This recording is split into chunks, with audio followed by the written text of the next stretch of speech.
All right, let's formally start our workshop day one now. Assalamu alaikum everyone. Welcome to this workshop of SPM, formerly called as BMS.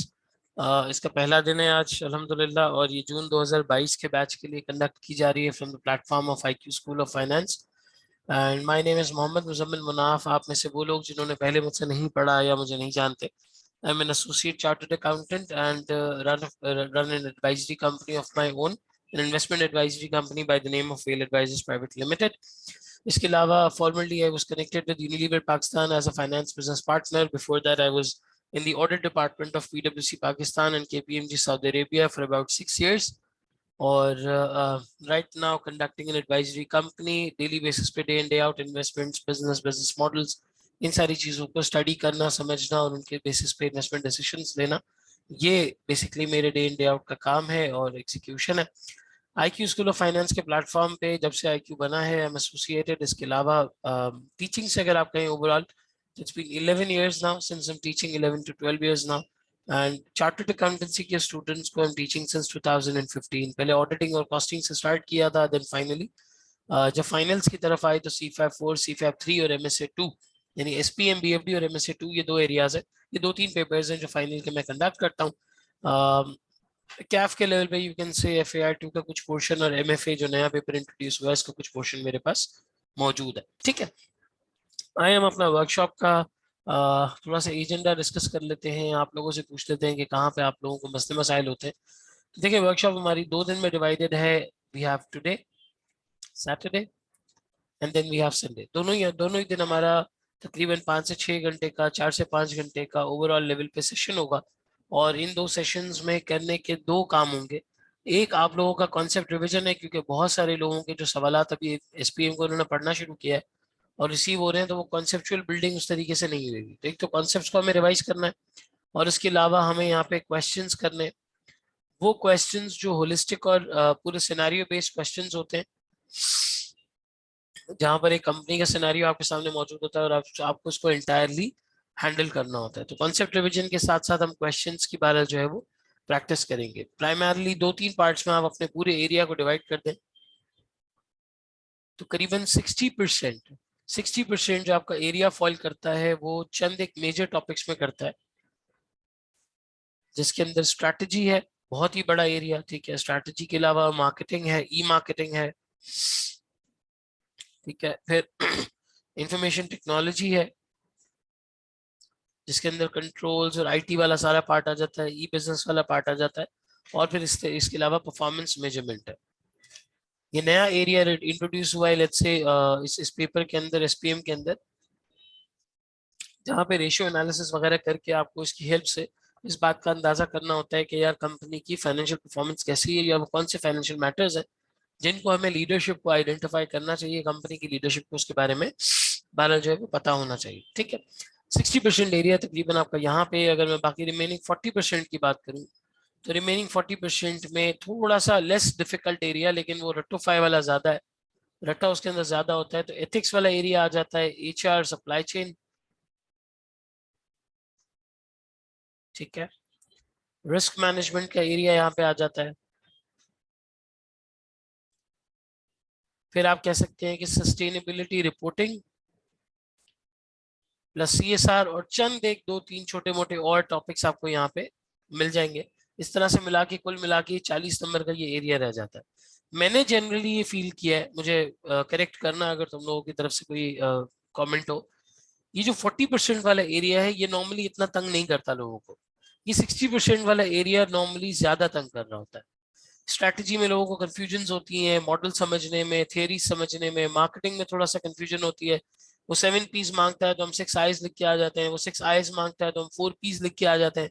हमें ये नहीं पता होता कहाँ पे कौन सा मॉडल अप्लाई करना है. इन्फॉर्मेशन टेक्नोलॉजी तो हमेशा से ही हमारा मसला रहता है, क्योंकि हम चार्टर्ड अकाउंटेंट्स हैं, टेक्नोलॉजी की इतनी ज्यादा नो है नहीं, इतना पता नहीं है, तो वो तो वैसे भी हमारे लिए मुश्किल रहती ही है.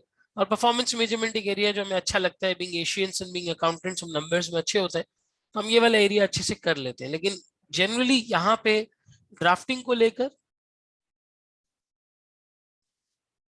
सवालों को कॉम्प्रिहेंड करने को लेकर, कॉम्प्रिहेंशन पढ़ना समझना, और इधर लेट्स से अंडरस्टैंडिंग को लेकर इस एरिया में यूजुअली चैलेंज रहता है। तो आज जो हमारी वर्कशॉप है, since we have started it now, 11:15 तकरीबन बज रहे हैं, बीच में जोहर का हमारा ब्रेक होगा। जोहर के ब्रेक के अलावा हमारे पास तकरीबन 4-5 घंटे होंगे। तो जोहर के ब्रेक से पहले जो फर्स्ट हाफ है उसमें मैंने सोचा है कि मैं तुम्हें ये स्ट्रैटेजी वाला जो पार्ट है पूरा, वो बर्ड्स आई व्यू के तौर पे कंप्लीटली रिवाइज करवा दूं। पहला वाला जो पार्ट है बर्ड्स आई व्यू के तौर पे कंप्लीटली रिवाइज करवा दूं। और उसके बाद जोहर की नमाज के बाद जो हमारे पास तकरीबन 2-2.5 घंटे का सेशन है, उसके अंदर हम एक फुल फ्लेज 2-3 सवालात कर लें, जिसके अंदर एक कंप्लीट सिनेरियो मौजूद है और उस सिनेरियो के अंदर हम स्ट्रैटेजी के कॉन्सेप्ट्स को अप्लाई करेंगे। लाइकवाइज कल के दिन, कल का जो आपका सेशन होगा दोपहर में, मेरे ख्याल है 1 से 6, 1 से 5 आपकी क्लास होगी, मैं टाइमिंग्स देख लूंगा। तो वहां पर हम ये वाले एरियाज का कॉन्सेप्ट रिवीजन कर लें और कॉन्सेप्ट रिवीजन के बाद इस एरिया के सवालात कर लें। इस तरह की 2 दिन की वर्कशॉप में आपको एक पूरा बर्ड्स आई व्यू मिल जाएगा। कॉन्सेप्ट्स भी रिवाइज हो जाएंगे, ड्राफ्टिंग पर भी बात हो जाएगी, थोड़े बहुत सवालात भी आपके वहां पर सॉल्व हो जाएंगे और आपको एक आइडिया भी मिल जाएगा कि किस तरीके से you have to go about it. ठीक है, हम दोनों एरियाज को इस तरह से कवर कर सकते हैं। अगर तुम लोग कहते हो कि सर ये वाला area ethics, HR, risk management, supply chain वाला ये हमें आता है, सिर्फ इसी पे 2 दिन लगा दें, हमें इसमें सबसे ज्यादा मसला होता है, तो हम इसके ही सवाल करते रहेंगे, इस पे 2 दिन लगा देंगे। जो भी तुम लोगों का यानी अटेंडीज का एक एक ऑडियंस का जो है वो माइंडसेट होगा, ऑडियंस की प्रेफरेंस होगी, उसको हम यहाँ पे ऑप्ट कर सकते हैं। जी भाई, अब मुझे बताओ तुम लोगों को पर्टिकुलरली कहाँ मसला आता है, कौन सा ऐसा एरिया है जहाँ पे पर्टिकुलरली इश्यूज आते हैं और विच यू वांट के इस वर्कशॉप में स्पेसिफिकली कवर्ड होने चाहिए या उसके ऊपर एटलीस्ट थोड़ा सा फोकस होना चाहिए। इंटरैक्टिव रखेंगे, बातचीत करते रहेंगे, आप चैट के थ्रू रिस्पॉन्स कर सकते हैं, माइक अगर आपको यूज करना हो तो आप बता सकते हैं, मैं आपको माइक ओपन कर दूंगा। पहली वाली अप्रोच सी है 60-40 वाला बांट दे।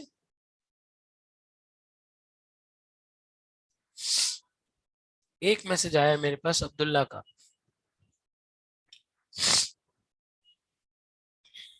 चले सर, ये अच्छा हो गया, दोनों एरियाज हम कवर कर लेंगे। First one is more difficult, I know that, बिल्कुल सही बात है। अच्छा जी, अब आप लोगों को स्पेसिफिकली प्रॉब्लम्स क्या होती हैं? अब तक आप लोगों ने एसपीएम का कुछ एरिया पिकअप कर लिया होगा, कुछ तैयारी स्टार्ट कर ली होगी, कुछ हुई होगी, कुछ नहीं हुई होगी। कोई 2 पेपर वाले होंगे, कोई 3 पेपर वाले होंगे, कोई 4 पेपर वाले होंगे। तो व्हाट आर दोस प्लेसेस जहां स्पेसिफिकली आप लोगों को कोई मसला पेश आता है?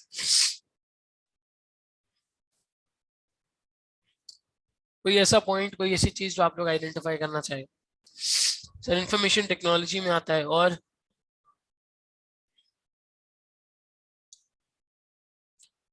Sir is it just about cramming? Because भूल जाते हैं ये, नहीं भाई क्रैमिंग बिल्कुल भी नहीं है, 10% एरिया होगा बस इसके अंदर क्रैमिंग वाला।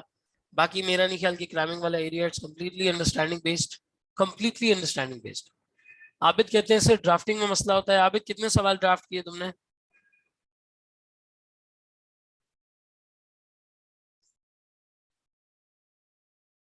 कितने सवाल अब तक ड्राफ्ट कर चुके हो लिख के? बाकी लोग भी बता दें भाई, अगर ड्राफ्टिंग में मसला होता है तो आपने कितने सवाल अब तक ड्राफ्ट कर लिए?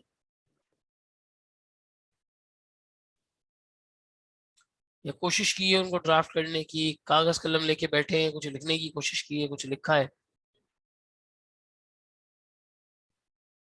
ठीक है, चलो वो मसला नहीं है। लास्ट टाइम में रुका था, इस टाइम में आपने स्टार्ट किया, रिगार्डलेस मैं उसकी बात नहीं कर रहा।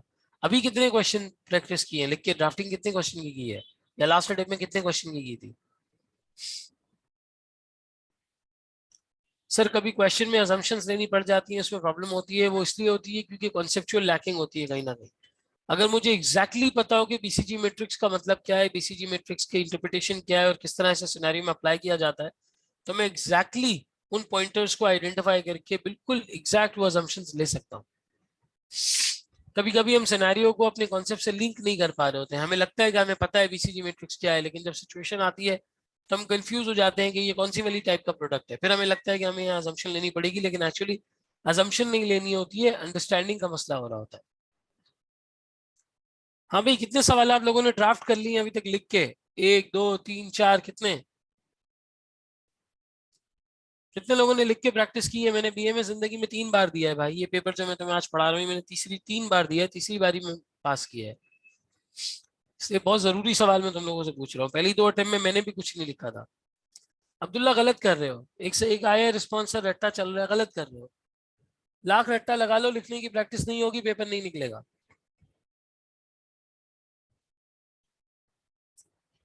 मोइस तुम्हारे तो रिस्पॉन्सेज आते भी रहते हैं, कभी टाइम मिलता है व्हाट्सएप पे तो मैं पढ़ लेता हूँ, नहीं टाइम मिल पाता तो बड़ी माजरत में जवाब नहीं दे पाता, लेकिन तुम्हारा मुझे पता है।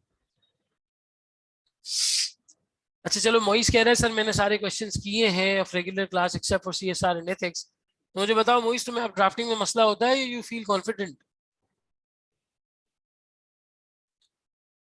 ऑनेस्टली बताना, शर्माना नहीं है कि नहीं सर वो बुरा लगेगा तो मैं ये बोल देता हूँ, मैं वो बोल देता हूँ, क्लियर बताना है।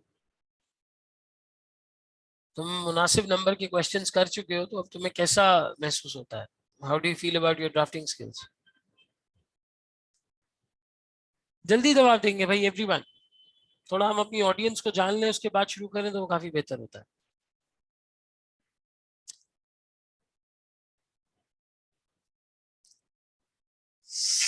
प्रैक्टिस नहीं की भाई, देखो जिसने प्रैक्टिस की है ना उसको ड्राफ्टिंग का मसला नहीं हो रहा, जिसने प्रैक्टिस नहीं की उसी को ड्राफ्टिंग का मसला हो रहा है।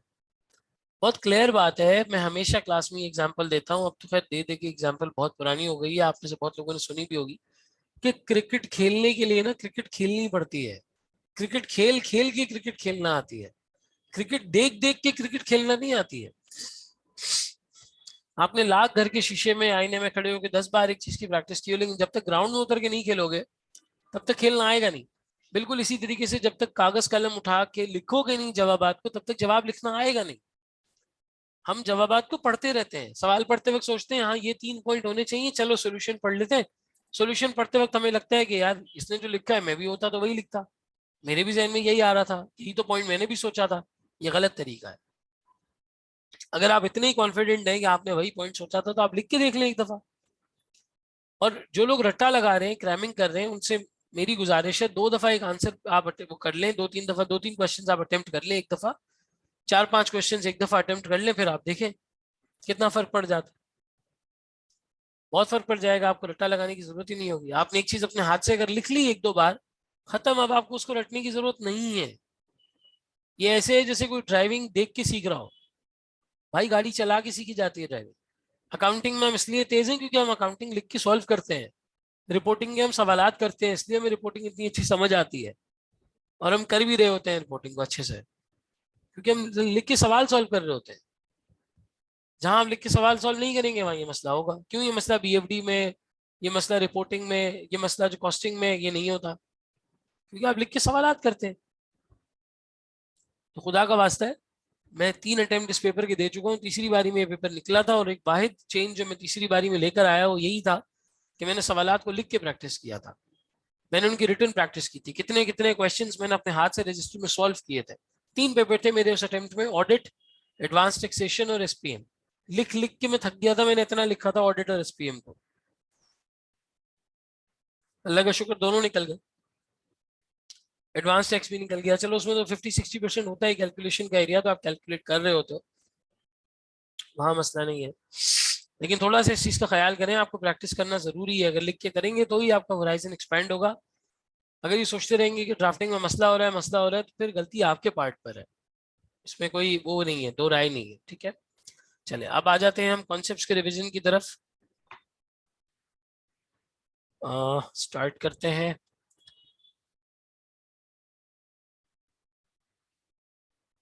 कॉन्सेप्ट्स रिवीजन में जितनी हमारी मेजर बातें हैं वो सारी की सारी हम यहाँ पे कवर करेंगे, एंड इंशाल्लाह ताला आई एम वेरी कॉन्फिडेंट कि आप बोर नहीं होंगे। मैं एग्जांपल्स देते हुए इसके बारे में बात कर रहा हूँ, ठीक है, तो आप बोर नहीं होंगे। लेकिन जहां पे आपको लगे कि भाई मुझे कोई चीज समझ नहीं आई है, सर तेज निकल गए या बहुत ज्यादा स्लो चल रहे हैं, या ये अनइम्पोर्टेंट एरिया है, इस पर बात करने की जरूरत नहीं है, तो अपना फीडबैक जरूर दे दीजिएगा, हम इंशाल्लाह ताला उसको वो करके आगे बढ़ जाएंगे, ठीक है। ये कुछ 3-4 एरियाज हैं जो हमें यहाँ पे कवर करने, strategy, marketing, IT, performance measurement, ठीक है। सबसे पहले अब हम स्ट्रैटेजी से स्टार्ट कर लेते हैं, ठीक है।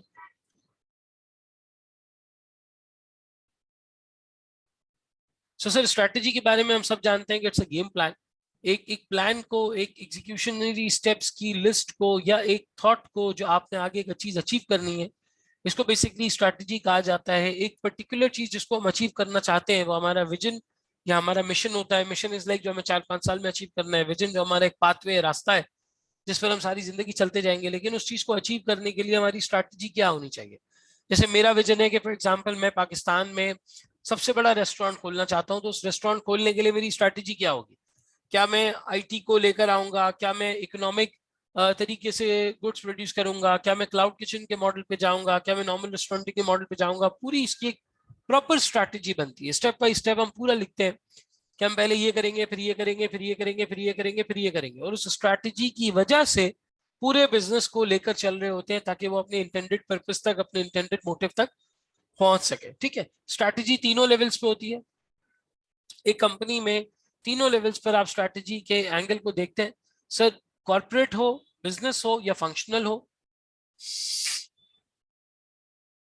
कॉर्पोरेट, बिजनेस या फंक्शनल। कॉर्पोरेट वो है जो बिल्कुल ही लीडरशिप के लेवल पे बनती है, बिजनेस वो है जो मैनेजमेंट के लेवल पे बनती है, फिर फंक्शनल वो है जो नीचे स्टेप्स फॉलो करवाए जाते हैं towards the achievement of the business strategies. ठीक है, ये स्ट्रैटेजी का बेसिक मतलब और इसका बेसिक एक आइडिया हो गया। इसके अंदर जो चीज तुम्हारी किताब जिस चीज पे फोकस करती है वो है स्ट्रैटेजिक प्लानिंग। और स्ट्रैटेजिक प्लानिंग में हमारे पास फर्दर दो चीजें आती हैं, एक स्ट्रैटेजिक पोजीशन एनालिसिस जिसको स्ट्रेटेजिक एनालिसिस भी कहा जाता है। अब यहाँ पे मेन कोर बात शुरू हो रही है, आंख और कान खुले रखने। ठीक है, मैं नोटिंग करने का टाइम दे दूंगा, तो बेशक अगर नोट ना करो सुन लो तो ज्यादा बेहतर है। ठीक है, नोटिंग का मैं तुम्हें वक्त दे दूंगा, और अगर फिर भी करना चाहते हो कि भाई सर समझ नहीं आता लिखे बगैर, तो साथ साथ नोट करते रहो, कोई मसला नहीं। ठीक है, एक इसके अंदर एंगल आता है स्ट्रेटेजिक चॉइस का, और फिर तीसरा आता है putting the strategy into action.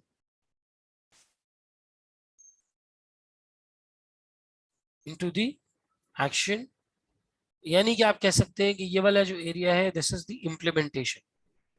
जो आपने सोचा है, लिखा है, प्लान किया है, ब्रेनस्टॉर्म किया है, जिसके बारे में आपने डिजाइनिंग की है पूरी, इसकी कंप्लीट इम्प्लीमेंटेशन यहाँ पर जो है वो आ जाती है। सबसे पहले स्ट्रेटेजिक पोजीशनिंग की बात कर लेते हैं। सर, स्ट्रेटेजिक पोजीशनिंग आपके रिवीजन और याद दहानी के लिए बता दूं, उसका सिंपल मतलब ये होता है कि आप आखिर करना क्या चाहते हैं।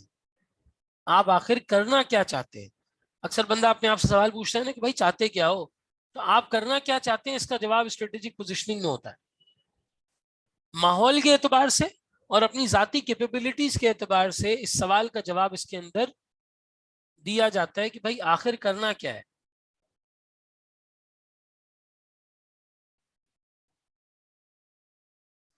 यहां जो सवाल का जवाब दिया जाता है वो दिया जाता है कैसे करना है, किस तरह करना है। ये एक मोर on the execution and the modelling side है कि क्या मॉडल फॉलो करना है, लेकिन क्या काम करना है, द फंडामेंटल क्वेश्चन, हम करना चाहते क्या है, वो स्ट्रेटेजिक पोजीशन है। अब स्ट्रेटेजिक पोजीशन एनालिसिस की अगर मैं बात करूं तो स्ट्रेटेजिक पोजीशन एनालिसिस के अंदर मेरे पास चंद एक चीजें फिर मजीद आ जाती है। मुझे यहाँ पे दो चीजों को एनालाइज करना है, एक एक्सटर्नल एनवायरनमेंट को जिसको आपकी किताब बिजनेस एनवायरनमेंट कहती है, दूसरा मुझे यहाँ एनालाइज करना है अपने आप को, अपनी कैपेबिलिटीज को। External environment, internal capabilities and resources. Capabilities and resources, एक बंदा कहे भाई एक्सटर्नल एनवायरनमेंट मैंने एनालाइज किया, मुझे नजर आया डकैती में बहुत पैसा मिलता है, तो बिजनेस को डकैती करनी चाहिए। बिजनेस इस चीज का होना चाहिए कि हम चोरी करें, डकैती करें। लेकिन जब हमने अपने आप को एनालाइज किया तो हमें पता चला कि भाई हम वैसे नहीं है, ना हमारी बचपन में ट्रेनिंग इस तरह से हुई है, ना हमारे पास के रिसोर्सेज है, ना इतना हम रिस्क ले सकते हैं, ना हमारे अंदर इतना जो है वो मतलब इतनी बुर्दबारी है कि हम इस तरीके के कोई काम करने के लिए पहुंच जाए, ऐसा नहीं है। तो हमने इसको क्रॉस कर दिया। एक बंदा है कहता है यार मैं टीचर बनना चाहता हूँ, मुझे टीचिंग करनी है। उसने एक्सटर्नल एनवायरनमेंट का अंदाजा लगाया, उसको आइडिया हुआ कि ये एक सब्जेक्ट है पर्टिकुलर पाकिस्तान में जो कोई नहीं पढ़ाता, मैं सब्जेक्ट को पढ़ा सकता हूँ। ठीक है, कोई नहीं पढ़ाता, इसमें मार्केट अच्छी है, पैसा अच्छा है। लेकिन जब उसने कैपेबिलिटी देखी तो उसे पता चला कि भाई मेरे पास तो इसको पढ़ाने की ना एक्सपर्टीज है, ना मुझे इसके बारे में पता है, और जब मैंने इसको पढ़ना शुरू किया है तो मुझे मजा भी नहीं आ रहा है इस सब्जेक्ट में, मेरी अपनी कैपेबिलिटी है नहीं। तो बिल्कुल इसी तरीके से बिजनेस एक्सटर्नल एनवायरनमेंट देखता है और इंटरनल एनवायरनमेंट देखता है। एक्सटर्नल एनवायरनमेंट के अंदर फिर दो तीन मॉडल्स आ जाते हैं। एक मॉडल आ जाता है यहाँ पे पोर्टर्स 5 फोर्सेस मॉडल, जो आपको जमाने के कंपटीशन को समझने में हेल्प करता है। Porters 5 forces primarily helps you understand the competition, ये कंपटीशन को समझने में हेल्प करता है। ठीक है, फिर है यहाँ पे आपके पास PESTEL analysis, excellent. PESTEL analysis किसी ने चैट पे लिखा। फिर है आपके पास पेस्टल एनालिसिस। पेस्टल एनालिसिस आपको कंप्लीटली अंडरस्टैंडिंग प्रोवाइड करता है आपके एनवायरनमेंट की, from the perspective of political, economical, social, technological, environmental, legal. ठीक है। और फिर उसके बाद तीसरा यहाँ पे आ जाता है पोर्टर्स डायमंड।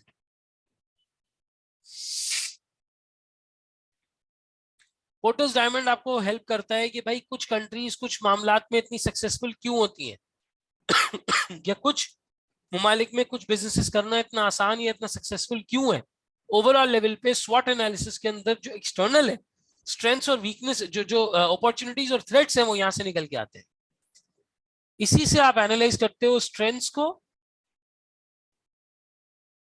सॉरी स्ट्रेंथ कह रहा हूं, अपॉर्चुनिटीज को और थ्रेट्स को। वो यहां से आइडेंटिफाई होती है और इंटरनल वाले एंगल से स्ट्रेंथ्स और वीकनेसेस आइडेंटिफाई होती है। ठीक है। ये तीन मॉडल्स हम यहाँ पर पढ़ते हैं एक्सटर्नल एनवायरनमेंट के अंदर। इसी तरीके से इंटरनल एनालिसिस के अंदर फिर हम पर्टिकुलरली दो और चीजें देखते हैं। एक यहाँ पे वैल्यू चेन एनालिसिस आ जाता है। आप अपने बिजनेस की पूरी वैल्यू चेन को स्टडी करते हैं कि जो आप चीज अचीव करना चाहते हैं आपके वैल्यू चेन के हिसाब से वो हो रही है नहीं हो रही। और यहाँ पे एनालिसिस आ जाता है आपकी कैपेबिलिटीज का। कैपेबिलिटीज से मुराद क्या है सर? आपकी कॉम्पिटेंसीज, जो आपको काम अच्छे आते हैं, और वो एरियाज जिसमें आपके पास कंपेरेटिव एज है। आपको लोगों से अच्छा करने आते हैं, यहां पर आप कह सकते हैं क्रिटिकल सक्सेस फैक्टर। बाज ऐसी चीजें होती हैं कंपनी के पास जो दूसरों के पास नहीं होती, वही उनका क्रिटिकल सक्सेस फैक्टर बन जाता है। वही उनका क्रिटिकल सक्सेस फैक्टर बन जाता है। जैसे आज अगर आप देख रहे हो कि इन ड्राइवर आहिस्ता आहिस्ता करीम और उबर का शेयर ले रहा है, तो इन ड्राइवर इन ड्राइवर ने ऐसा क्या किया है? इन ड्राइवर ने सिर्फ और सिर्फ अपनी वैल्यू चेन में कुछ ऐसी चीजें ऐड कर दी हैं, कुछ ऐसी चीजें इन ड्राइवर ने ऐड कर दी हैं जो करीम और उबर के कस्टमर्स के लिए प्रॉब्लम थी, जो करीम और उबर के कस्टमर्स के लिए प्रॉब्लम थी। करीम और उबर के कस्टमर्स जिसको प्रॉब्लम जानते थे, जिसकी वजह से उन्हें मसला दरपेश होता था, जिसकी वजह से वो प्रॉब्लम में आ जाते थे, उन्होंने उसको सॉल्व करके अपना क्रिटिकल सक्सेस फैक्टर बना लिया, अपना कंपेरेटिव एज बना लिया। उन्होंने कहा आप ड्राइवर खुद सेलेक्ट करें, आप किराया निगोशिएट करें।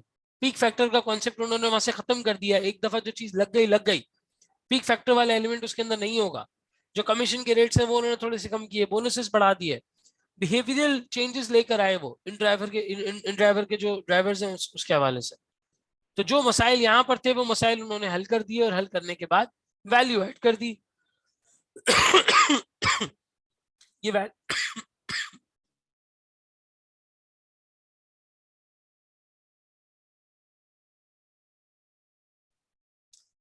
ये वैल्यू ऐड करने की वजह से आज उस कंपनी के पास एक कंपेरेटिव एज मौजूद है, और आहिस्ता आहिस्ता उबर और करीम का जो मार्केट शेयर है वो इन ड्राइवर की तरफ आहिस्ता आहिस्ता जाता चला जा रहा है। ठीक है। तो ये हो गई दो एक्सटर्नल और इंटरनल एनवायरनमेंट। यहाँ पर आप जो चीज इवेल्युएट कर पाते हैं इंटरनल एनालिसिस से वो है आपकी स्ट्रेंथ्स और वो है आपकी वीकनेसेस। यानी स्वॉट एनालिसिस के दो एंगल यहाँ कवर होते हैं और स्वॉट एनालिसिस के बाकी दो एंगल यहाँ पे कवर होते हैं। ठीक है।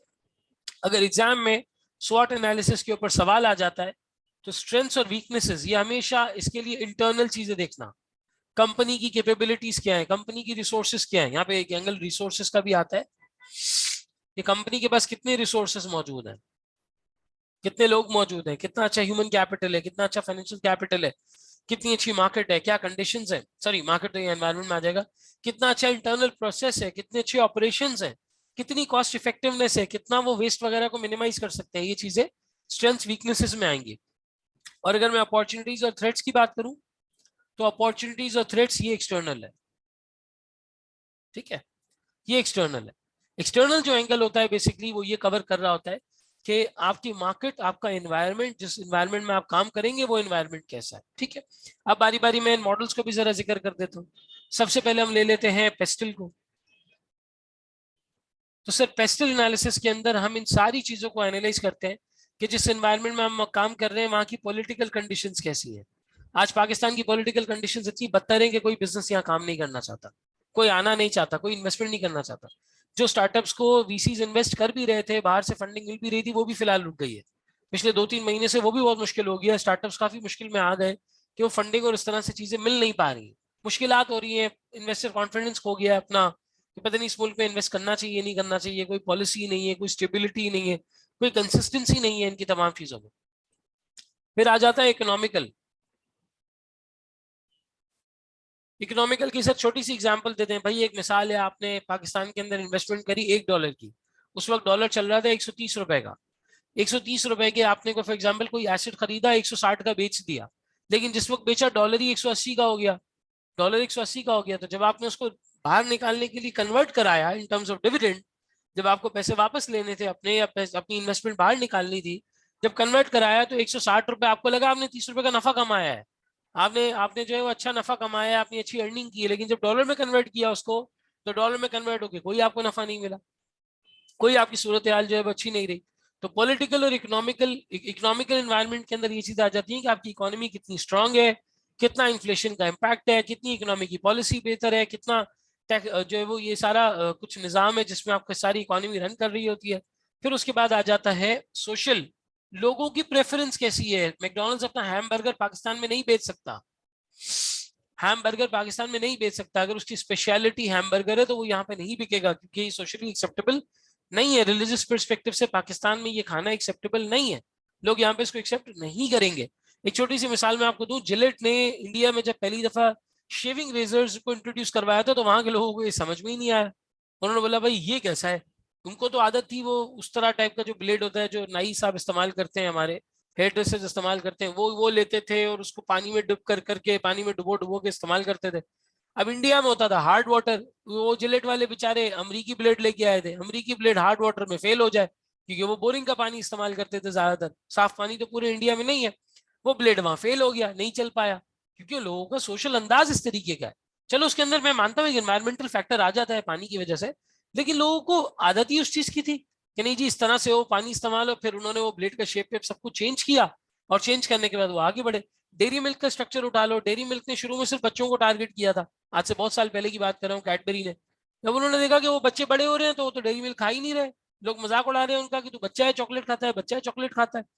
फिर उन्होंने कुछ मीठा हो जाए और ये और वो और इस तरह की कैंपेन्स निकाली, और लोगों को एहसास दिलाया कि भाई ये बच्चों के लिए नहीं है, ये हर तरह की खुशी के लिए है, चाहे बड़े हो बच्चे हो सब खा सकते हैं। और आज वो टाइम आ चुका है कि आप इतने बड़े होने के बावजूद भी अपने बेस्ट फ्रेंड्स को ईद के ऊपर, बर्थडेज के ऊपर, फेस्टिवल्स के ऊपर चॉकलेट्स देते हैं। आप ये शर्म महसूस नहीं करते कि ये बच्चों की खाने की चीज है। लॉलीपॉप कोई नहीं देगा एक दूसरे को, हालांकि लॉलीपॉप की एडवर्टाइजमेंट में बच्चे कभी नहीं आते, हमेशा बड़े ही नजर आते हैं, लेकिन उसका एक परसोना बना हुआ है कि ये बच्चों की खाने की चीज है। चॉकलेट का वो परसोना नहीं है, पहले था। तो एक सोशल बैरियर महसूस हो रहा था इनको कि यार इस तरह की चीजें यहाँ एनालाइज की जाती है। फिर टेक्नोलॉजिकल, पाकिस्तान में टेक्नोलॉजी के नाम पे क्या मिलता है वो हम सब जानते हैं। इतनी बैंक्स होने के बावजूद चंद एक दो तीन बैंक्स हैं जिसकी एप्लीकेशन सही चलती है, बाकियों की एप्लीकेशन तक सही नहीं चलती, ठीक है। फिर आपके पास एनवायरमेंटल, एग्रीकल्चर कैसा है, रिसोर्सेज कैसे हैं, कितनी चीजें अवेलेबल है, कितनी चीजें अवेलेबल नहीं है, क्या क्या हम यहाँ बना सकते हैं, क्या क्या नहीं बना सकते। और फिर हमारा लीगल सिस्टम, ये सारी चीजें एनवायरमेंट के अंदर एनालाइज की जाती है। किसी को पेस्टल में कहीं पे कोई स्पेसिफिक मसला आता है, जल्दी से अगर आता है तो यस लिखो, नहीं आता है तो नो लिखो, आगे बढ़ेंगे। जल्दी से सारे लोग जवाब देंगे भाई, एक्टिव रहना है, लाल लाल नोटिफिकेशंस नहीं चेक करनी है, फटाफट जल्दी से एवरीवन। कोई मसला तो नहीं होता किसी को पेस्टल में कहीं पे। चलो ठीक है, अब आ जाते हैं अगली वाली चीज के ऊपर।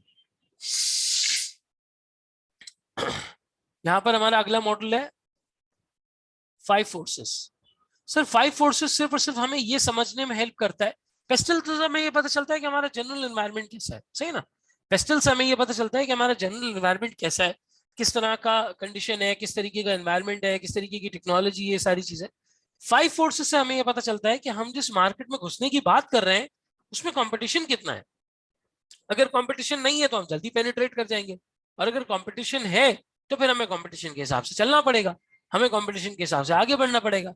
आज आप किसी दोस्त से अगर बात करते हैं कि भाई वॉफल्स का स्टोर लगाना है, वॉफल्स का रेस्टोरेंट खोलना है, स्टोर खोलना है, रेस्टोरेंट गलत कह रहा हूँ, स्टोर खोलना है, जो नॉर्मल से वॉफल्स होते हैं चॉकलेट की टॉपिंग वॉपिंग करके दे दिए जाते हैं, तो शायद उसमें इतना बड़ा कंपटीशन आपको नहीं नजर आएगा।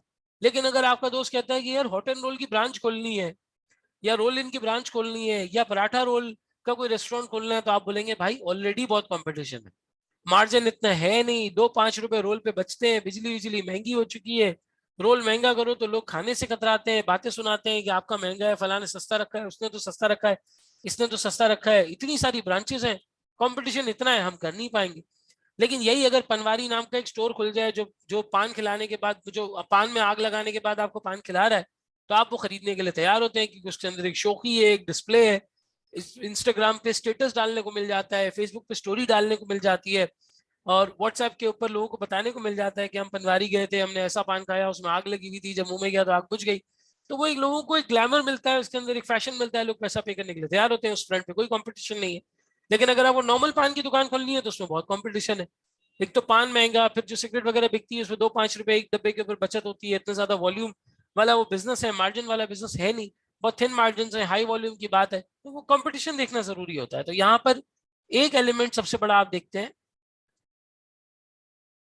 Threat of new entrants. जब भी किसी चीज के अंदर, जब भी किसी इंडस्ट्री के अंदर लोगों का आना आसान हो जाए, जैसे ये रोल पराठे वाली एग्जांपल है, लोगों का आना बहुत आसान है, 2.5-3 लाख रुपए का, 5 लाख रुपए का रेस्टोरेंट का सेटअप लगता है, 2-3 लाख रुपए का रेंट का डिपॉजिट जाता है, थोड़ा बहुत आप बाहर टेबल्स वेबल्स रखते हैं, थोड़े बहुत पैसे पुलिस वालों को खिलाते हैं, ठीक है भाई, 10-11 लाख रुपए में आपको सेटअप तैयार, सेटअप लग जाता है पूरा। फिर आप आहिस्ता आहिस्ता फ्रिज वगैरह ये सब चीजें, इक्विपमेंट को इनहेंस करते रहते हैं, एक्सपैंड करते रहते हैं, बड़ा करते रहते हैं। लेकिन एंट्री बहुत आसान है, एंट्री बहुत आसान है। जितनी एंट्री इजी होगी कंपटीशन टफ होगा, जितनी एंट्री मुश्किल होगी कंपटीशन उतना कम होगा, जितनी एंट्री आसान होगी उतना कंपटीशन ज्यादा होगा। ये प्राइमरीली पॉइंटर्स को ध्यान में रखना है कि कब कंपटीशन टफ होगा, कब नहीं होगा, ठीक है। फिर उसके बाद है हमारे पास सब्सटीट्यूट प्रोडक्ट, कि हम जिस प्रोडक्ट को बेचने की बात कर रहे हैं, कस्टमर उसको कितना जल्दी सब्सटीट्यूट कर सकता है किसी और प्रोडक्ट के साथ। अगर कस्टमर के पास सब्सटीट्यूट है, वो इतने पैसे देने के लिए तैयार नहीं होगा। आज अगर मैं आपको बोल दूं कि आप अपने घर पे सोलर पैनल लगा लें, सोलर पैनल में कोई मसला नहीं है, सस्ता सा है, मेंटेनेंस भी हल्की फुल्की है, आप यकीन करें, आप सोलर पैनल लगा लेंगे, आप कहीं पे रिलाय नहीं करेंगे। लेकिन सोलर पैनल में अभी मसाइल हैं, सोलर पैनल की मेंटेनेंस बहुत अजीब है, बहुत ज्यादा उस पर पैसे लग जाते हैं। फिर अगर उसके ऊपर कोई चीज खराब हो जाए, कुछ नहीं तो पाकिस्तान जैसे मुल्क में न्यू ईयर की रात पे लोगों को पता नहीं एक खप्त चढ़ा हुआ है कि गोली चलानी है, वो गोलियां चलाते हैं, सोलर पैनल पे आके गिरती है, उसमें सुराख हो जाता है, शीट बदलनी पड़ जाती है पूरी। अब आप तो बैठ के पूरी रात प्रोटेक्ट नहीं कर सकते ना कि सोलर पैनल के ऊपर कोई बुलेट आके ना लगे, 10,000 किस्म के मसले हैं, तो वो सब्सटीट्यूट नहीं है, इसलिए आपको केई पे रिलाय करना पड़ता है। जिस दिन सोलर पैनल एक अच्छा सब्सटीट्यूट हो गया, आप केई की शक्ल भी देखना पसंद नहीं करेंगे, आप कहेंगे ठीक है यार, इनका मीटर लगा रहने दो, जब सोलर पैनल में मसला हुआ तो हम इनका मीटर यूज करेंगे, वरना इनका मीटर हमें यूज करने की जरूरत ही नहीं है। तो जितना ज्यादा सब्सटीट्यूट, देखो रिजवान सही कह रहा है सर, इन्वर्टर बहुत ज्यादा खराब होता है, जितना ज्यादा सब्सटीट्यूट अच्छा होगा उतना कंपटीशन टफ हो जाएगा, जितना कम सब्सटीट्यूट अवेलेबल होंगे उतना कंपटीशन कम हो जाएगा। आज के इलेक्ट्रिक और वापडा को कोई कंपटीशन नहीं है, क्योंकि उनके पास एक लीगल लाइसेंस मौजूद है और उनका कोई सब्सटीट्यूट फिलहाल है नहीं। गवर्नमेंट ने इसको इस तरीके से रेगुलेट किया हुआ है, ना कोई नया एंट्रेंट इतनी आसानी से घुस सकता है, ना कोई सब्सटीट्यूट बिजली बनाने का आपके पास अभी और कोई मौजूद है। फिर इसके बाद आ जाए, तीसरा बड़ा एलिमेंट है हमारे पास, bargaining power of customers and bargaining power of suppliers.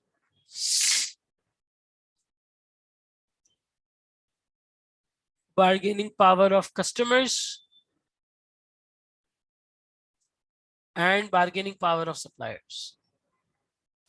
अगर आपके पास बार्गेनिंग पावर है तो फिर आपकी कंपटीशन का अंदाजा उसी तरीके से लगाया जा सकता है। एक टाइम था लोगों के पास गाड़ियों के मामले में ज्यादा ऑप्शंस नहीं थे, तो कंपनी बार्गेनिंग पावर में थी। आज कस्टमर बार्गेनिंग पावर में, बहुत सारे ऑप्शंस हैं, एक जगह से गाड़ी नहीं मिलती, लोग डिलीवरी कैंसिल कराते हैं, दूसरी कंपनी के पास चले जाते हैं। आज कोई 8-10 कंपनी पाकिस्तान में है जो अपनी गाड़ियां बना रही है, किया भी नया नाम आ चुका है, फिर इसी तरीके से पिजॉट भी अपनी गाड़ियां लेकर आ चुका है। मसले मसाइल हैं, लेकिन बहरहाल आहिस्ता आहिस्ता रिजॉल्व हो रहे हैं।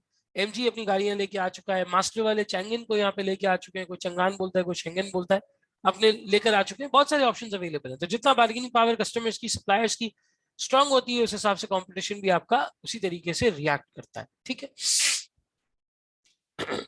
फिर अगर हम बात कर लें इसी तरीके से राइवलरी की,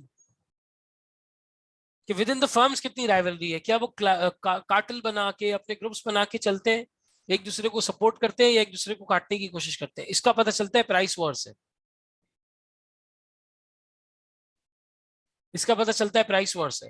एक कोर्स, एक इंस्टीट्यूट आपको ऑफर करेगा, भाई 8,000 रुपए का कोर्स है, आए एक्सेस ले लें, live class, physical class, recorded class. दूसरा इंस्टीट्यूट फोन करके बोलेगा, उसने 8,000 बोले, चलो मैं तुम्हें 4,000 में देता हूँ, कोई मसला नहीं, आ जाओ इधर से ले लो। 4,000 रुपये में उसने आपको कोर्स ऑफर कर दिया। टीचर का भी कचरा हुआ, पढ़ाने के अंदाज का भी कचरा हुआ। टीचर को भी जब पता चला कि 4,000 रुपये मिल रहे हैं एक बच्चे को, उसने बोला 4,000 में से आधे इंस्टीट्यूट रख लेगा, आधे मेरे पास आएंगे, तो अब मैं पढ़ा के क्या करूँ। मुझे पढ़ा के इसके अंदर क्या फायदा होगा, वो भी निकालने की कोशिश करेगा उसको कि भाई किसी तरीके से निकले, इनको नोट्स दो, समरी दो, थोड़ा बहुत कॉन्सेप्ट बताओ और निकाल दो। ना तालीम होगी, ना तरबियत होगी, ना कोई हुनरमंदी सिखाई जाएगी, ना मुलाकात होगी, ना कोई बात होगी। क्यों? प्राइस वॉर ऐसी चल रही है, सर्वाइवल ही मुश्किल है।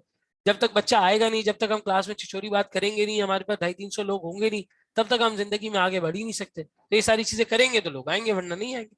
वाले कंपटीशन में राइवलरी से पता चलता है, प्राइस वॉर से पता चलता है कितना टेंशन और कितना ज्यादा, मतलब यूं समझ लो कि स्ट्रिंजेंट एटीट्यूड है आपस में कंपेटिटर्स का। इससे पता चलता है कि कंपटीशन के पर्सपेक्टिव से आप कहाँ खड़े हुए हैं।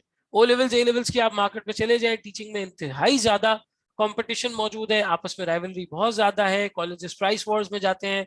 इस तरीके से करने की कोशिश करते हैं कि स्टूडेंट्स उनके पास आ सके। ट्यूशनिंग का पूरा एक इंडस्ट्री, पूरी एक एजुकेशन इंडस्ट्री बहरहाल बन चुकी है। जिस तरीके से सीमेंट बेची जाती है, इस तरीके से हमारे यहाँ हुनर और एजुकेशन को जो है वो बेचा जाता है। ये 5 फोर्सेस हो गए।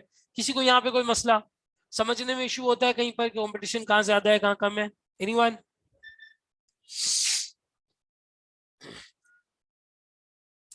चलो, अगर किसी का रिस्पांस नहीं आ रहा तो आई एम अज्यूमिंग कि तुम लोगों को ये समझ में आ जाता है। इसके बाद है हमारे पास पोर्टर्स डायमंड। ठीक है,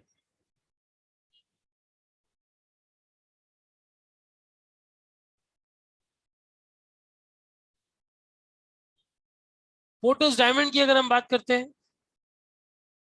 एक मिनट, पोर्टर्स डायमंड हमें ये समझने में हेल्प करता है कि भाई क्यों बाज चीजें, बाज इंडस्ट्रीज किसी कंट्री के अंदर बहुत ज्यादा कामयाब होती है। जैसे पाकिस्तान के अंदर एग्रीकल्चर की इंडस्ट्री बहुत ज्यादा कामयाब है, तो इसकी चंद एक वजूहत है। एक वजह तो इसके अंदर यह है कि एग्रीकल्चरल प्रोडक्ट्स को हम एक्सपोर्ट करते हैं, हमारी इकोनॉमी चलती है।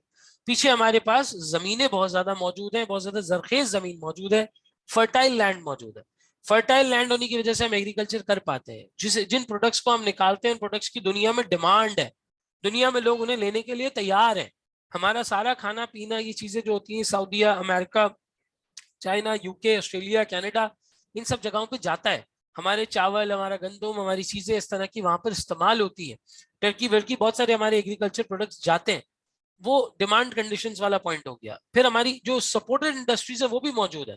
हमारे पास फर्टिलाइजर की प्रॉपर इंडस्ट्रीज मौजूद हैं, केमिकल्स की प्रॉपर इंडस्ट्रीज मौजूद हैं, हमारे पास प्रॉपर मार्केट्स मौजूद हैं, एक्सपोर्ट करने का प्रॉपर एक चैनल मौजूद है।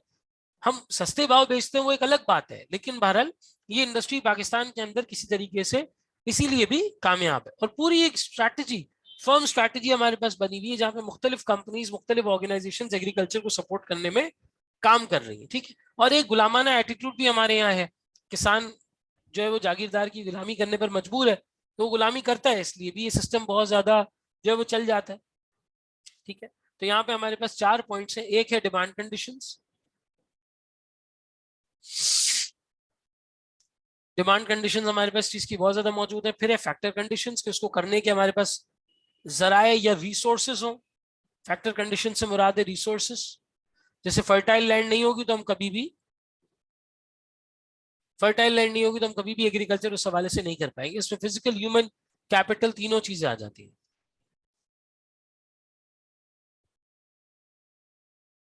फिजिकल, ह्यूमन, कैपिटल, ये तीनों चीजें यहां पर आ जाती हैं। फिर इसी तरीके से रिलेटेड और supported industries, related and supporting industries, और इसी तरीके से हमारी फर्म्स की स्ट्रैटेजी, फर्म्स का स्ट्रक्चर, फर्म्स की स्ट्रैटेजी, फर्म्स का कंपटीशन।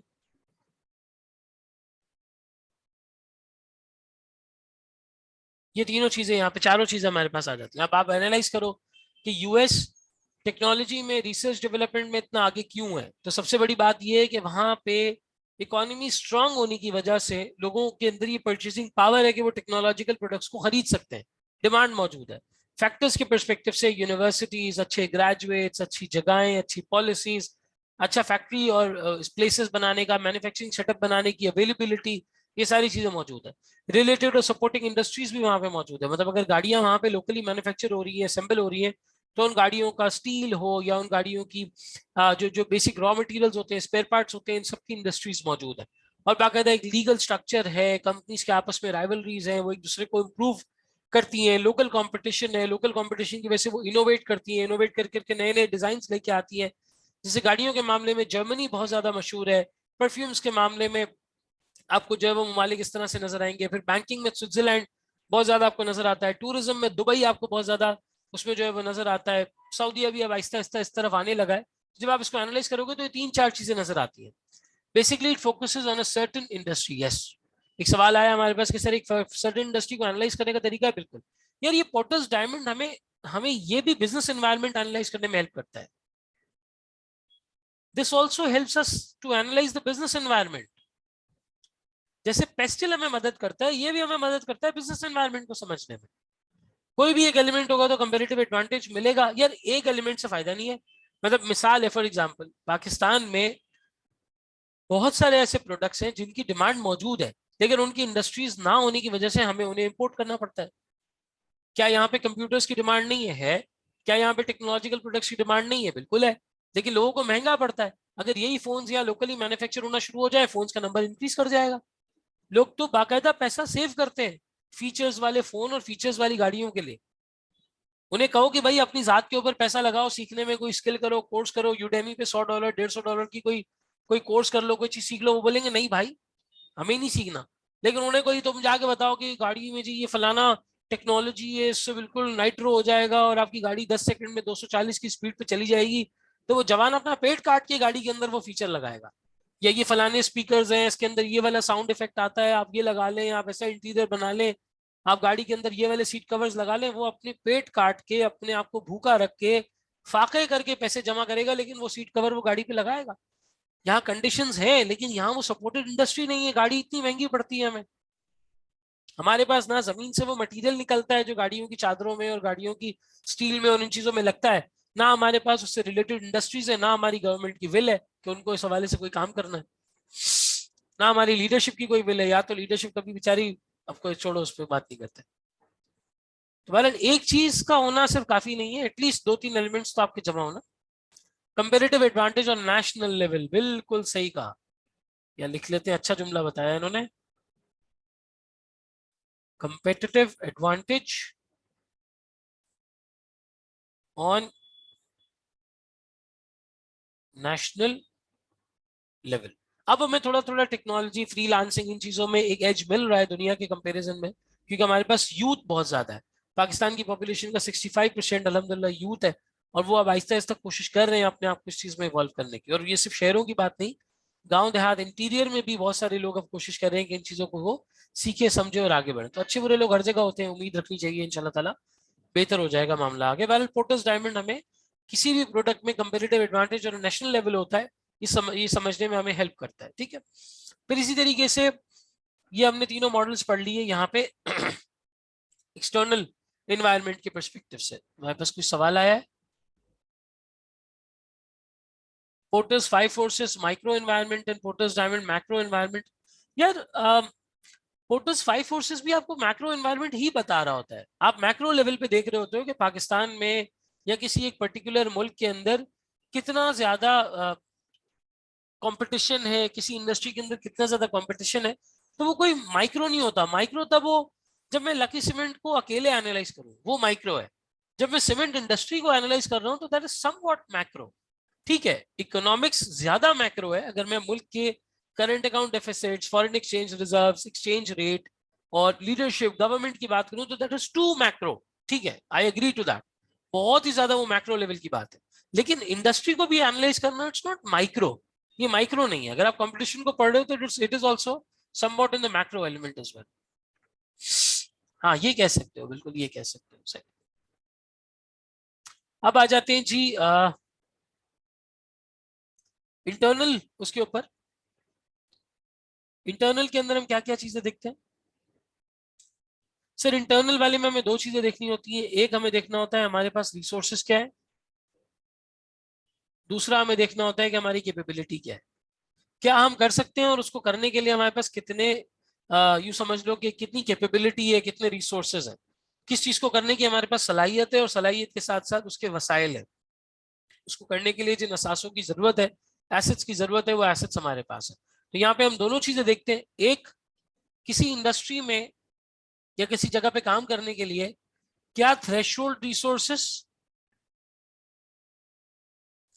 और थ्रेशोल्ड कैपेबिलिटीज होनी चाहिए, और क्या यूनिक रिसोर्सेस और कंपेरेटिव कैपेबिलिटीज होनी चाहिए। एक तो है थ्रेशोल्ड, जैसे फॉर एग्जांपल मैं मिसाल ले लूं कि भाई कोई भी इंडस्ट्री आप पाकिस्तान की पिक कर लो। फॉर एग्जांपल आपने गारमेंट्स की इंडस्ट्री को पिक कर लिया, तो गारमेंट्स में कुछ थ्रेशोल्ड रिक्वायरमेंट होती है, कुछ थ्रेशोल्ड रिसोर्सेज होते हैं कि भाई आपके पास मशीनरी होनी चाहिए, सेटअप होना चाहिए, आप गारमेंट्स को प्रोड्यूस कर सकें, एक पर्टिकुलर क्वालिटी आप उनको दे सकें। फिर यूनिक और कंपेरेटिव बंदा तब बनता है जब उसके पास एक सर्टेन स्केल हो, जैसे आज खाड़ी के पास है, जैसे आज जे डॉट के पास है। एस फारूक कहते हैं sir foreign direct investment analysis is Porter's diamond. यार foreign direct investment is environmental factor, it is included in PESTEL. ये पेस्टल है। फॉरेन डायरेक्ट इन्वेस्टमेंट को पोर्टर्स डायमंड में तुम इस तरह से, पोर्टर्स डायमंड में तुम इस तरह से ला सकते हो कि फैक्टर कंडीशंस के अंदर क्या मुल्क में फॉरेन डायरेक्ट इन्वेस्टमेंट आ रही है। अगर फॉरेन डायरेक्ट इन्वेस्टमेंट आ रही है तो मुल्क में इन्वेस्टमेंट की वजह से इंडस्ट्री के लगने की कैपेबिलिटी ज्यादा होगी, और जब इंडस्ट्रीज लगेंगी तो पूरे तौर पे बिजनेस को फरोग मिलेगा। तो यहाँ फैक्टर कंडीशन में तुम उसको डाल सकते हो, लेकिन वैसे डायरेक्टली अगर बात करें तो पेस्टल में जो इकोनॉमिक एनालिसिस है, इकोनॉमिक एनालिसिस के अंदर ये वाली चीज आ जाती है। Local investment Porter's five forces नहीं, जरूरी नहीं है।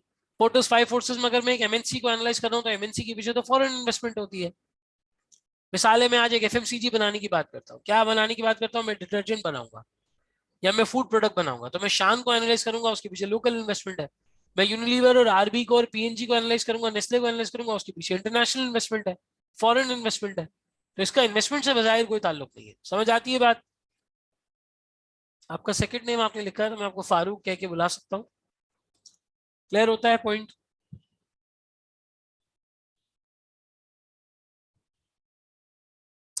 चलो, और कोई सवाल किसी का भाई, एनीवन?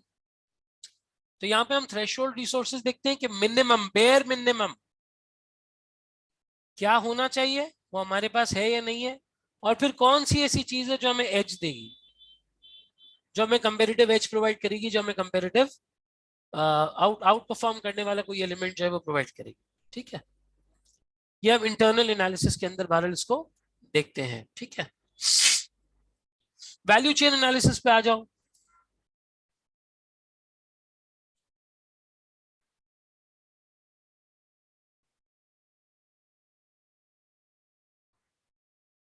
पहले तो वर्ड वैल्यू का मतलब समझे।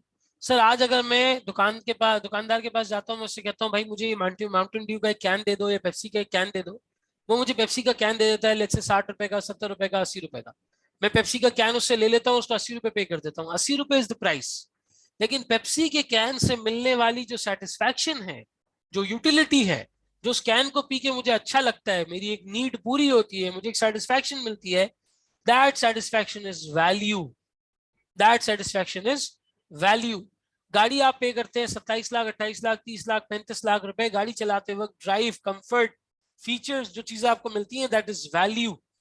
That is basically called value. जब किसी चीज की प्राइस उसकी वैल्यू को मैच कर रही होती है या उसकी वैल्यू से कम प्राइस होती है तो लोग उसकी तरफ जाते हैं। हम वैल्यू चेन एनालिसिस के अंदर यही चेक करते हैं that how this value is being created, how this value is being created. पूरा प्रोसेस हम यहाँ पे स्टडी करते हैं और देखते हैं कि हर हर स्टेप पे अच्छी वैल्यू कैसे क्रिएट हो रही है। वैल्यू चेन एनालिसिस दो तरीके से किया जाता है, एक प्राइमरी और एक secondary.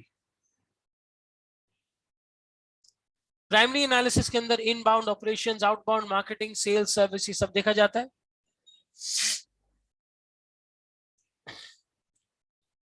Inbound, outbound.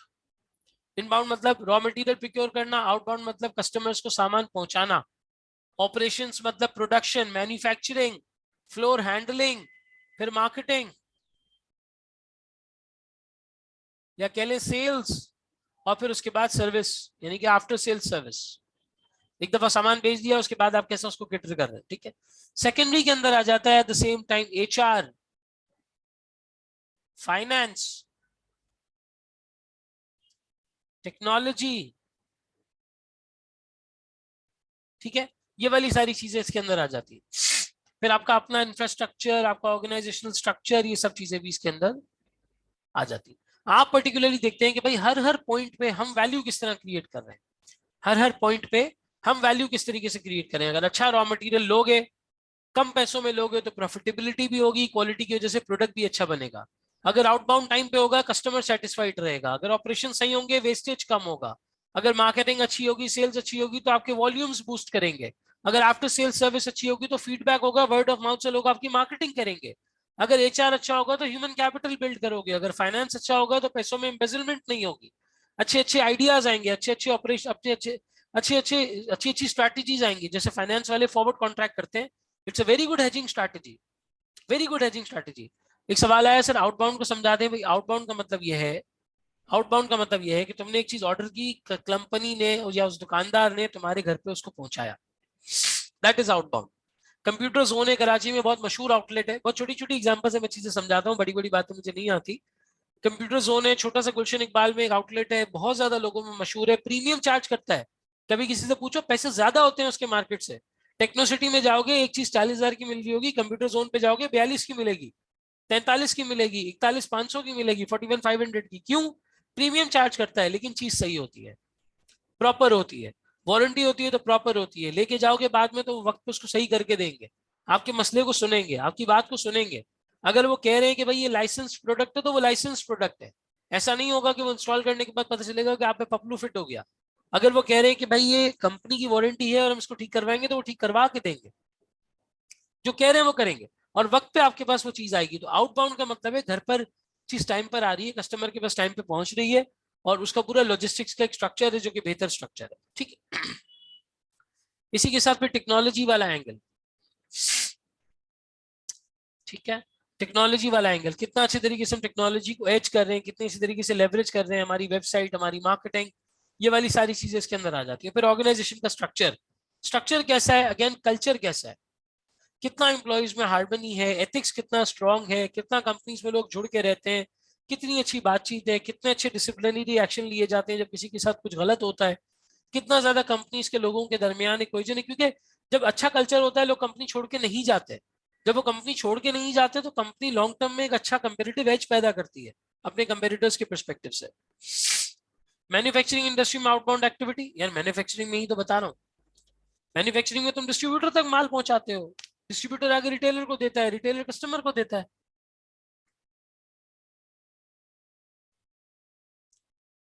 Sir firm strategy, structure and rivalry in Porter's diamond against structure and value chain. नहीं नहीं, वैल्यू चेन में स्ट्रक्चर से मतलब वो नहीं है। वैल्यू चेन में स्ट्रक्चर से मतलब है ऑर्गेनाइजेशनल स्ट्रक्चर, ब्यूरोक्रेसी कितनी है, फ्लैट स्ट्रक्चर है, या आप जो है वो रिपोर्टिंग लाइंस बहुत ज्यादा आपकी मल्टीपल बनी हुई है, ये वाली चीजें इसके अंदर आती है। वो इंडस्ट्री स्ट्रक्चर है, वो एक्सटर्नल एनवायरनमेंट की बात हो रही है, ये इंटरनली कंपनी की बात हो रही है।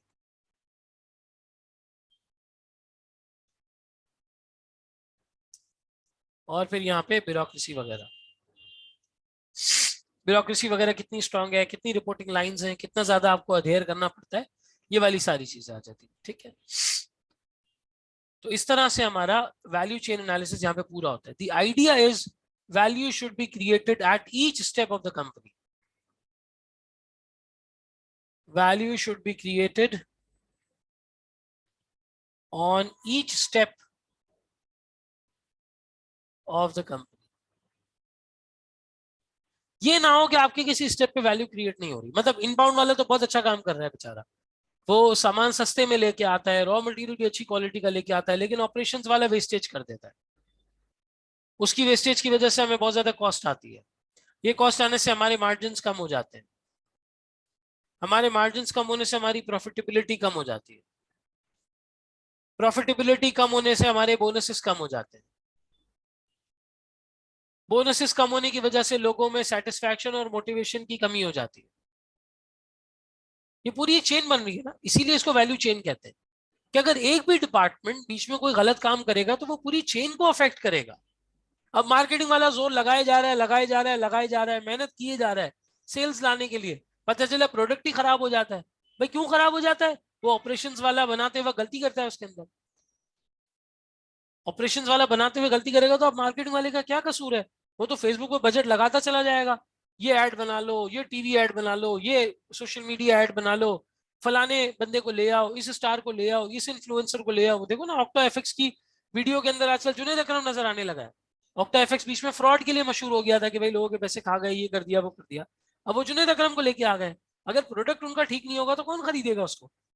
अगर आपका बीच में कहीं पे भी किसी भी जगह पे कोई भी पॉइंट ऐसा है जहां पे लोगों को वैल्यू नहीं मिल रही है या कोई ऐसा काम गलत हो रहा है, चाहे वो कस्टमर फेसिंग हो या नॉन कस्टमर फेसिंग हो, तो बाकी जितने भी लोग उस चेन में काम कर ले, कोई फायदा नहीं है। उस चेन का इफेक्ट, ड्रिल डाउन इफेक्ट नीचे तक आएगा, नीचे तक उसका इफेक्ट आएगा। बहुत ज्यादा मसले मसाइल जो है वो क्रिएट होंगे पूरी पूरी प्रोडक्ट लाइन के अंदर। तो ये वाली चीज यहाँ पर जो है वो नोट वर्दी है वैल्यू चेन एनालिसिस के परस्पेक्टिव से। जब ये सारी चीज मुकम्मल हो जाती है तो फिर आप इस पोजीशन में आ जाते हैं कि अब आप स्वॉट एनालिसिस कर सकते हैं। एग्जाम में जब तुम्हें स्वॉट एनालिसिस के ऊपर क्वेश्चन आए तो स्ट्रेंथ्स और वीकनेसेस जब जहन में हो तो वैल्यू चेन के बारे में सोचना, रिसोर्सेज कैपेबिलिटीज के बारे में सोचना।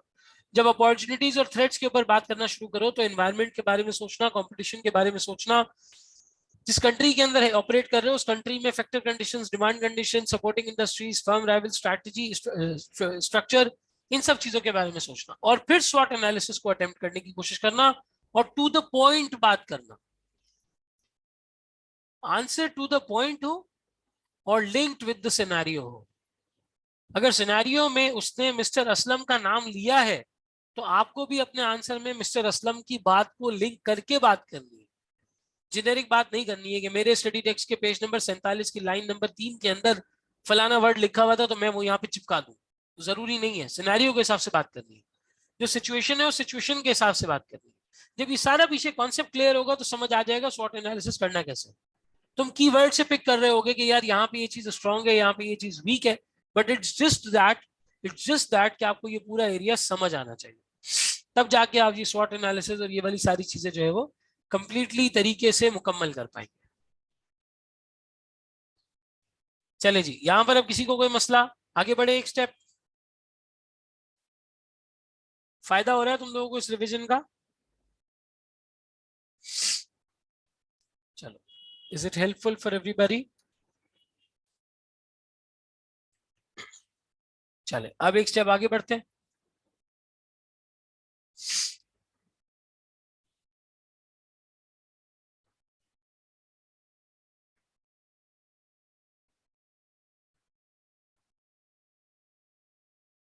स्ट्रेटेजिक एनालिसिस के बाद या स्ट्रेटेजिक पोजीशन एनालिसिस के बाद हमारे पास अगला एलिमेंट आ जाता है स्ट्रेटेजिक चॉइसेस। ठीक है, स्ट्रेटेजिक चॉइसेस जैसा कि मैंने आपको बताया ये एड्रेस करता है इस बात को, ये एड्रेस करता है इस बात को कि आपको जो काम करना है वो कैसे करना है।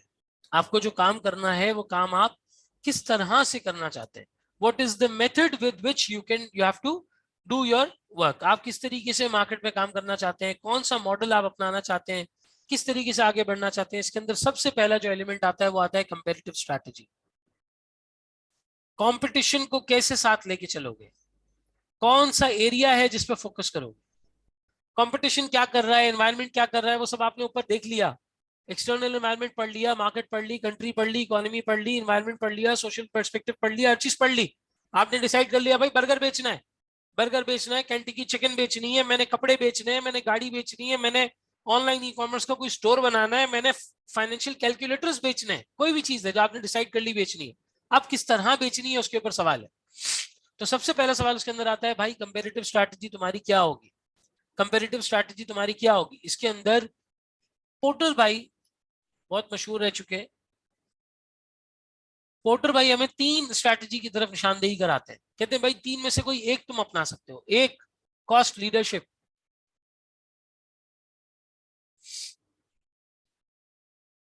दूसरा, पोर्टर भाई कहते हैं कॉस्ट लीडरशिप के बाद डिफरेंशिएशन।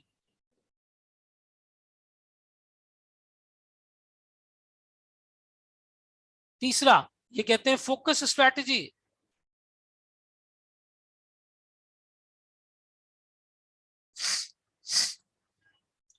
कॉस्ट लीडरशिप का मतलब क्या होता है सर? कॉस्ट लीडरशिप का मतलब होता है रिलेटिवली लो कॉस्ट प्रोड्यूस करो, इकोनॉमिकल प्रोड्यूस करो। ठीक है, इकोनॉमिकल प्रोड्यूस करो, लो कॉस्ट प्रोड्यूस करो। लोगों के पास जो चीज पहुंच रही है उसकी वैल्यू उन्हें ज्यादा मिले लेकिन उसकी प्राइस कम हो,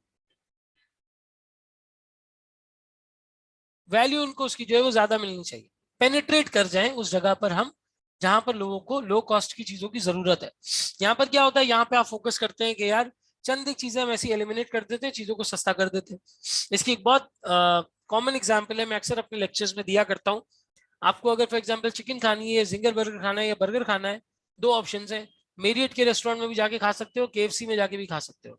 केएफसी वाला तुमसे गाड़ी खुद पार कराएगा, मेरियट वाला तुम्हें वैले देगा। केएफसी वाला दरवाजा तुमसे खुद खुलवाएगा, मेरियट में एक सुंदर सी महिला खड़ी होंगी आपके लिए दरवाजा खोलने के लिए।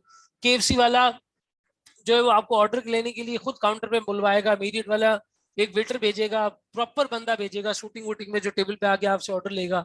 केएफसी वाला खाना खाने के बाद आपसे रिक्वेस्ट करेगा कि मियाँ ट्रे भी आप रख दो, लेकिन वहां पर मेरियट पे प्रॉपर आपको एक प्रोटोकॉल दिया जाएगा, एक टेबल दी जाएगी, आप वहां बैठ के खाएंगे। बर्गर की प्राइस में जमीन और आसमान का फर्क है, जमीन और आसमान का फर्क है। केएफसी का बर्गर अगर 600-700 में आ जाता है, वहां पे आपके पास या 400-500 में आ जाता है, वहां पे आपके पास बर्गर इस प्राइस में नहीं आएगा, एटलीस्ट डबल द प्राइस आएगा, क्योंकि उसके साथ कुछ एडेड बेनिफिट्स थे जो उसने आपको दिए। कॉस्ट लीडरशिप के अंदर ये एंगल आता है। डिफरेंशिएशन के अंदर आता है भाई प्रीमियम चार्ज करो, प्रीमियम बेनिफिट्स दो, premium quality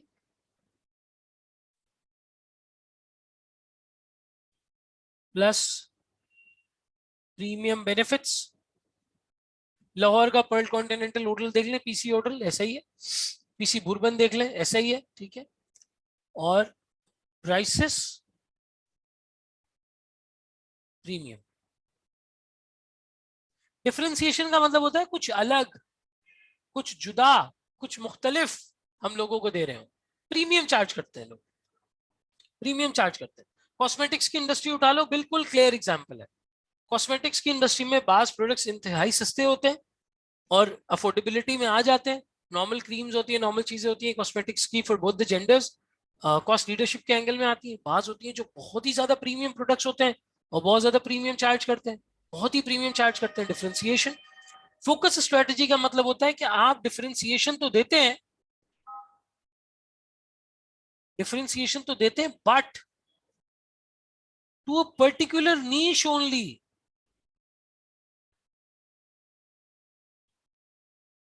to a particular niche only. जैसे मैं बात करूं गाड़ी रोल्स रॉयस, भाई रोल्स रॉयस हर कोई ले ही नहीं सकता। अमीरों में भी बहुत ही खास किस्म के अमीरों को इन्होंने टारगेट किया है। सुजुकी है, पार्क सुजुकी सारे लोगों को टारगेट कर रही है, लेकिन रोल्स रॉयस वाला सिर्फ खास चंद एक बहुत स्पेसिफिक कैटेगरी को टारगेट कर रहा है, बहुत स्पेसिफिक कैटेगरी को टारगेट कर रहा है। इसको फोकस्ड डिफरेंशिएशन भी कहते हैं, इसको फोकस्ड स्ट्रैटेजी भी कहते हैं, इसको फोकस स्ट्रैटेजी भी कहते हैं, सही। फिर यहाँ पे इसी तरीके से कॉन्सेप्ट स्ट्रेटेजिक क्लॉक का आता है, वो बिल्कुल यहाँ पे आप लिंक कर सकते हैं। स्ट्रेटेजिक क्लॉक के अंदर यही सारे एलिमेंट्स को हम प्लॉट करके ये देखते हैं कि हमारा प्रोडक्ट कहाँ पे फॉल करता है, हमारा प्रोडक्ट कहाँ पे फॉल करता है। इसमें no frills, low price, hybrid, differentiation, focus differentiation, ये सब आ जाता है। नो फ्रिल्स, लो प्राइस, ठीक है।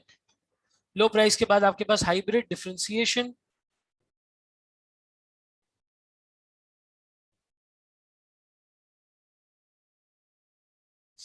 और फिर उसके बाद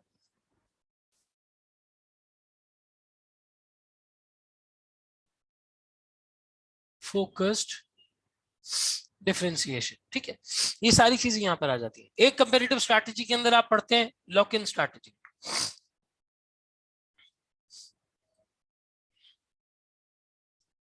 कस्टमर को एक दफा एक प्रोडक्ट बेच दो और प्रोडक्ट बेच के उसको अपने पास लॉक कर लो। जैसे एप्पल वाला आपको आईफोन बेच देता है, फिर एक दफा आईफोन बेचने के बाद वो आपको एयरपॉड भी बेचता है, वो आपको आईपैड भी बेचता है, वो आपको लैपटॉप भी बेचता है, वो आपको चार्जर की डॉक भी बेचता है, वो आपको आई क्लाउड के ऊपर स्टोरेज भी बेचता है, वो आपको फोन की इंश्योरेंस भी बेचता है। ये सारे प्रोडक्ट्स एप्पल के हैं, सारे प्रोडक्ट्स एप्पल बेचता है। इसकी छोटी सी एग्जांपल पाकिस्तान में ले लो, जिन लोगों को डायबिटीज होती है, खुदा ना खास्ता आपके घर में अगर किसी को है तो आप उनसे पूछ सकते हैं, मालूम कर सकते हैं। डायबिटीज का जो ग्लूकोमीटर आता है वो एक दफा बंदा परचेस करता है, लेकिन उसके अंदर जो स्ट्रिप जाती है वो उसी कंपनी की जाती है जिस कंपनी का ग्लूकोमीटर आपने लिया है। सिम कार्ड आप एक दफा परचेस करते हैं, लेकिन जिंदगी भर बैलेंस उसी सिम में उस कंपनी का डलाते हैं जिसकी आपने सिम परचेस की है। SIM card is the clear example of lock in strategy. SIM एक बार बेचनी है, एक बार बंदे के मोबाइल में सिम चली गई और उसने आपका नेटवर्क इस्तेमाल करना शुरू कर दिया, वो जिंदगी भर बैलेंस आपसे परचेस करता रहेगा, पैकेजेस आपसे परचेस करता रहेगा। This is lock in strategy. ठीक है, strategic clock, comparative strategies, lock in strategy, ये सारी की सारी यहीं पर फॉल करती है। ये कंपटीशन को किस तरीके से एड्रेस करना है, इसकी तमाम बातें इसके अंदर होती है। और आपको प्रोडक्ट देखना है आपका कहाँ फॉल करता है, तो आप इस स्ट्रेटेजिक क्लॉक के 5-6 एंगल से इसको एनालाइज कर सकते हैं, और एनालाइज करके इसका पूरा जो है वो बहरहाल अंदाजा लगाया जा सकता है कि किस तरीके से हम इसको ओवरऑल पर्सपेक्टिव में देख रहे हैं। ठीक है, फिर कंपटीशन को या मार्केट को एनालाइज करने के लिए एक कॉन्सेप्ट आप लोगों को यहाँ पे और आपने अपनी किताब के अंदर पढ़ा होगा, strategic group and market segmentation.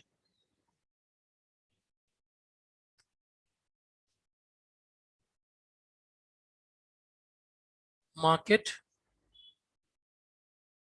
Segmentation, ठीक है। यहाँ पर क्या होता है कि हम अपने प्रोडक्ट्स को, अपनी मार्केट को, जो एक पर्टिकुलर मार्केट किसी प्रोडक्ट की मौजूद है, उस मार्केट को सेगमेंट्स में तोड़ते हैं, और सेगमेंट्स में तोड़ के इस बात का अंदाजा लगाते हैं कि कहाँ पे स्ट्रेटेजिक गैप है, या कहाँ पे ऐसा कोई स्पेस मौजूद है जिसको जो है वो टारगेट किया जा सकता है। जैसे बाजार नाम की, या इसी तरीके से एक दो स्टार्टअप्स भी आए, वो क्या कर रहे हैं, वो सब्जी की मार्केट को, वेजिटेबल्स की मार्केट को डिजिटलाइज कर रहे हैं, ऑटोमेट कर रहे हैं, ताकि सब्जी मंडी के अंदर जो लोगों की ज्यादतियां होती हैं, जो लोगों का एक प्राइस को बढ़ा देना, प्राइस को कंट्रोल करने वाला होर्डिंग वाला एलिमेंट होता है, वो खत्म हो जाए। वो ऐप के थ्रू डायरेक्टली रिटेलर को अपना माल बेच सकते हैं, जो किसान है, जो जो जो है वो काश्तकारी कर रहा है, वो बगैर किसी मिडलमैन के, बगैर कोई भत्ते दिए, बगैर कोई जुर्माने दिए, बगैर कोई पैसे दिए, डायरेक्ट एंड यूजर को या एंड रिटेलर को अपना सामान बेच सकता है। ये क्या है, वो एक गैप उन्होंने आइडेंटिफाई किया। उन्होंने कहा यार ये एक पेन पॉइंट है, ये एक ऐसा प्रॉब्लम है जो लोग फेस कर रहे हैं। सर कहते हैं प्रोडक्ट डिफरेंशिएशन को प्रोडक्ट लाइफ साइकिल से लिंक कर सकते हैं। बिल्कुल इस तरह कर सकते हो कि जब तुम एक प्रोडक्ट में डिफरेंशिएशन प्रोवाइड करते हो, प्रोडक्ट लाइफ साइकिल की 4 स्टेजेस होते हैं। आप इनिशिएशन में होते हैं, फिर ग्रोथ में होते हैं, फिर मेच्योरिटी में होते हैं, फिर डिक्लाइन में होते हैं। जब एक प्रोडक्ट मेच्योरिटी को पहुंच जाता है और अब आपको लगता है कि यार अब लोगों ने बहुत इसको इस्तेमाल कर लिया है, तो उसके अंदर आप नए नए फीचर्स ऐड करते हैं, चेंजेस लाते हैं, उसको अपग्रेड करते रहते हैं, उसको ऐड करते रहते हैं। तो वो मेच्योरिटी वो स्टेज होती है जहां पे हम डिफरेंशिएशन को वक्त के साथ साथ इवॉल्व करते रहते हैं, आगे बढ़ाते रहते हैं। सर स्ट्रेटेजिक क्लॉक में बेसिकली एक तरफ आपके बेनिफिट्स आ रहे होते हैं, एक तरफ आपकी प्राइस आ रही होती है। जहां पे आपके बेनिफिट्स आपकी प्राइस को आउटवे कर जाते हैं, जहां पे आपके बेनिफिट्स आपके प्राइस के साथ मिलते हैं, वहां पर आप एनालाइज करते हैं कि आपका प्रोडक्ट क्या है। अगर आप बहुत ही ज्यादा पर्टिकुलर एक मार्केट सेगमेंट को बेनिफिट्स दे रहे हैं for a very premium charge, focus differentiation है। जहां पे आप high benefits high price charge कर रहे हैं, डिफरेंशिएशन है। लो प्राइस के अंदर आपके पास बेनिफिट्स ज्यादा है, प्राइस रिलेटिवली कम है, हाइब्रिड कुछ कुछ डिफरेंशिएशन वाला होता है, कुछ कुछ लो प्राइस वाला होता है। नो फ्रिल्स अगेन वो होते हैं जहां पर बेनिफिट्स कुछ भी नजर नहीं आ रहे। तो इस तरह से बहरहाल एक स्ट्रेटेजिक क्लॉक हमारे पास बन जाती है। Strategic group and market segmentation के अंदर स्ट्रेटेजिक गैप आइडेंटिफाई होता है, और फिर हम उसके लिए अपने प्रोडक्ट को इंट्रोड्यूस करने की कोशिश करते हैं। कैश काउ की तरफ अभी नहीं जाओ। Maturity product is not necessarily A cash cow. Cash cow का मतलब ये है, ठीक है, एक एक तरीके से आप सही कह रहे हैं, लेकिन कैश काउ का पर्टिकुलरली मतलब ये होता है कि जहां पे आपका मार्केट शेयर इंक्रीज नहीं कर रहा, जहां पे मार्केट जो है वो एक्सपैंड नहीं कर रही है, आपका शेयर बहुत बड़ा है लेकिन जो है वो उतना ही है, मार्केट नहीं बड़ी हो रही है, उसको कैश काउ कहा जाता है। तो वो डिफरेंट एक कॉन्टेक्स्ट है, अभी मैं उस पर आऊंगा। पीसीजी मैट्रिक्स अभी हमने नहीं पढ़ा, सही है, ठीक हो गया। चलो एक कॉन्सेप्ट अब हम यहाँ पे पढ़ते हैं, एक मिनट, एक सवाल आया वो ले लेते हैं। चलो ये भी हो गया। अच्छा अब एक कॉन्सेप्ट हम यहाँ पे पढ़ते हैं, एंड्स ऑफ ग्रोथ मैट्रिक्स। ठीक है, एंड्स ऑफ ग्रोथ मैट्रिक्स क्या होता है? Sir ends of growth matrix हमें ये समझने में हेल्प करता है, एंड्स ऑफ ग्रोथ मैट्रिक्स हमें ये समझने में हेल्प करता है कि हमें अपने प्रोडक्ट को ग्रो कैसे करवाना है। आपने कंपटीशन वगैरह सब एनालाइज कर लिया, प्रोडक्ट लॉन्च कर लिया, स्ट्रेटेजिक गैप आइडेंटिफाई कर लिया, गैप आइडेंटिफाई करके उसको टारगेट कर लिया, आपके प्रोडक्ट की अच्छी मार्केट बन गई।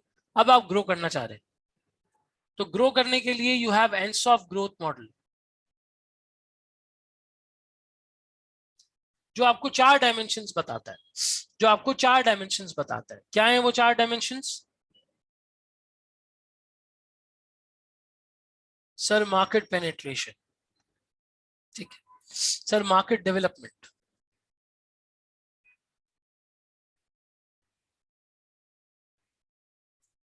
Sir product development.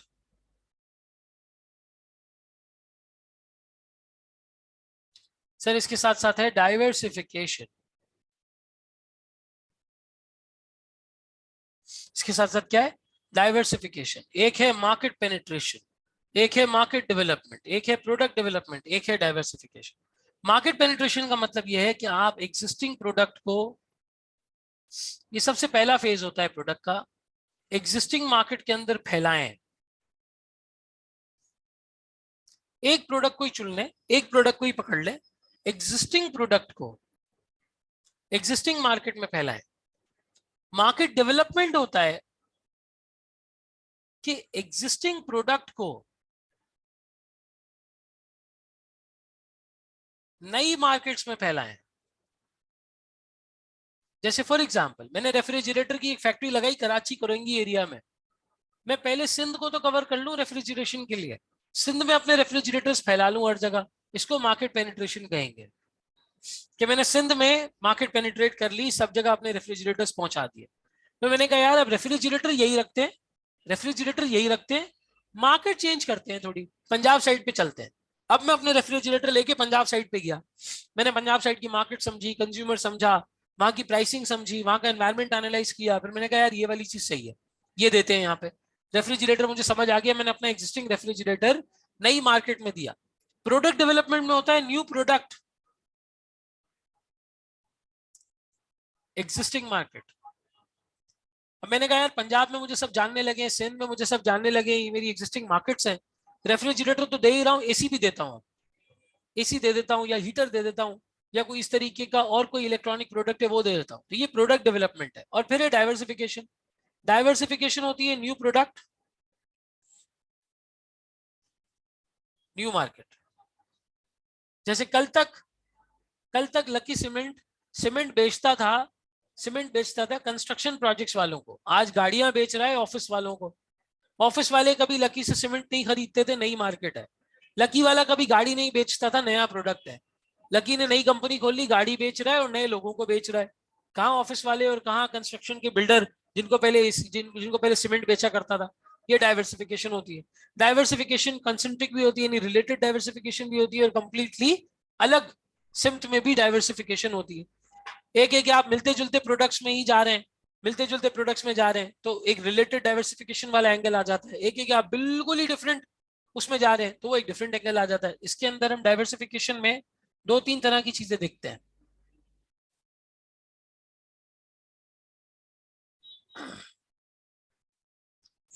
एक हमारे पास आती है वर्टिकल इंटीग्रेशन। वर्टिकल इंटीग्रेशन के अंदर हमारे पास दो टाइप्स होती हैं। एक है बैकवर्ड, बैकवर्ड इंटीग्रेशन होती है बेसिकली रॉ मटेरियल्स की, और एक है फॉरवर्ड। फॉरवर्ड इंटीग्रेशन होती है बेसिकली सेल्स की, डिस्ट्रीब्यूशन चैनल्स की, डिस्ट्रीब्यूशन चैनल्स की। जैसे फॉर एग्जांपल कल तक मैं ऑयल सप्लाई करता था, ऑयल सेल करता था, ठीक है। मेरे पास बीज जो सीड होता है, वो सीड आता था, सीड परचेस करता था और सीड से ऑयल निकाल के बेच देता था, ठीक है। हाँ बिल्कुल ऐसे ही है, ऐसे ही ऑयल निकाल के बेच देता था, सही है। अब क्या हुआ, मैंने ऑयल के फार्म भी परचेस कर लिए, फार्मर्स को भी कंट्रोल में ले लिया, ये बैकवर्ड इंटीग्रेशन। फार्मर्स को परचेस कर लिए, बैकवर्ड इंटीग्रेशन है। और जो आगे ऑयल में सप्लाई करता था, डिस्ट्रीब्यूशन चैनल भी मैंने अपने हाथ में ले लिया, डिस्ट्रीब्यूटर्स को नहीं दिया, डायरेक्ट रिटेलर्स को जाके दिया। मैंने बोला ये चैनल भी मैं अपने हाथ में रखूंगा। ये कहलाता है बेसिकली फॉरवर्ड इंटीग्रेशन। ये एक ही चेन में होते हैं, इसलिए इनको वर्टिकल कहा जाता है। देखो ये चेन है, ये इस चेन में यहाँ रॉ मटेरियल है, यहाँ फिनिश गुड है, यहाँ उसकी सप्लाई है।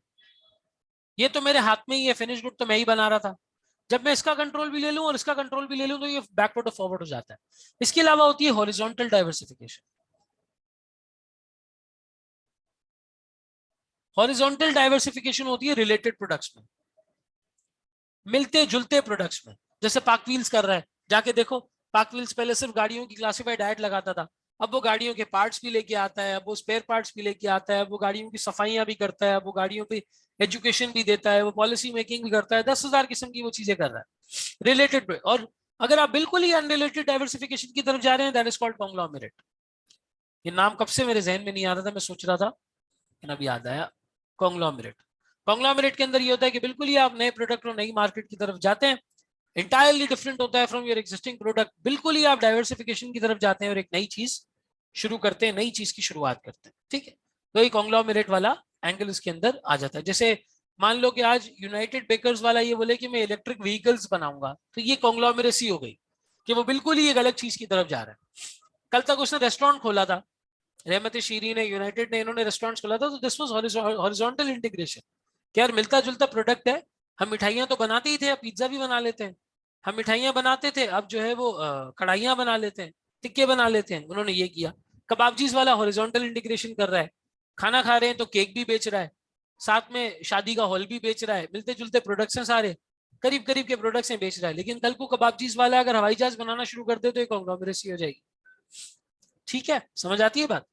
तो ये बहरहाल आपके पास एंड्स ऑफ ग्रोथ मॉडल के आगे जिंदगी में अगर आपको ग्रो करना है, एक प्रोडक्ट से आगे बढ़ना है, तो फिर आपके पास क्या तरीका कार होगा, वो पूरा तरीका कार इसके अंदर हमारे पास यहाँ पे ये वाला आ जाता है। ठीक है, तो ये स्ट्रेटेजिक चॉइस के अंदर, एक मिनट थोड़ा सा ये हैंग कर रहा है।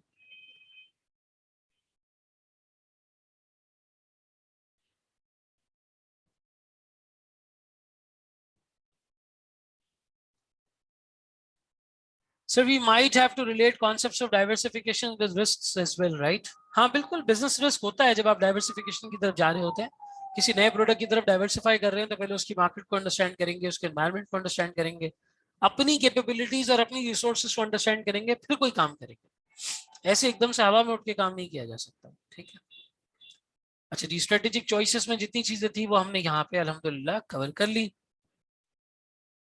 सर ये रिस्क मिटिगेशन फैक्टर है, क्या चीज रिस्क मिटिगेशन फैक्टर है, मैं समझा नहीं सवाल, ये से मतलब क्या है?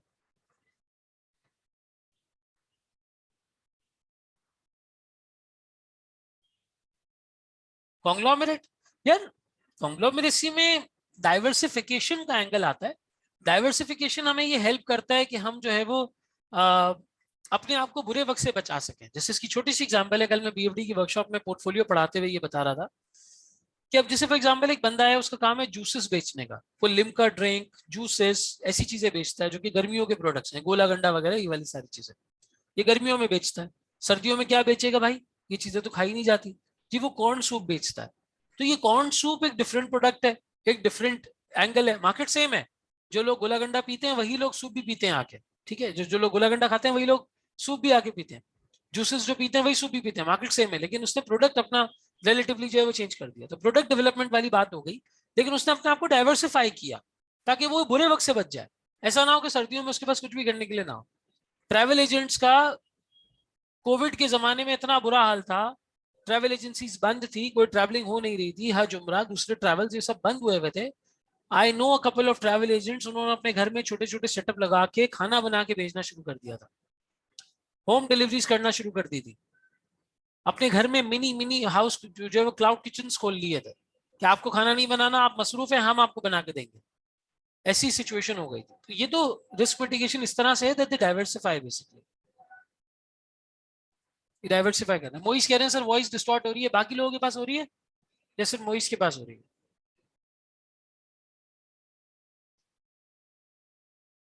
भाई बाकी लोगों के पास क्लियर है मोइस?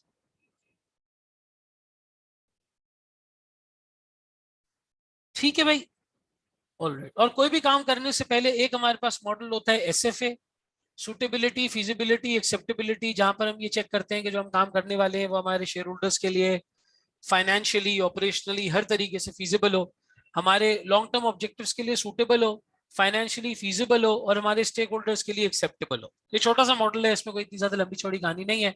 ठीक है, एक एक छोटा सा जिक्र मैंने उसका कर दिया। अब आ जाओ एक बड़े एरिया की तरफ, इसके बाद जो आता है स्ट्रेटेजिक डेवलपमेंट।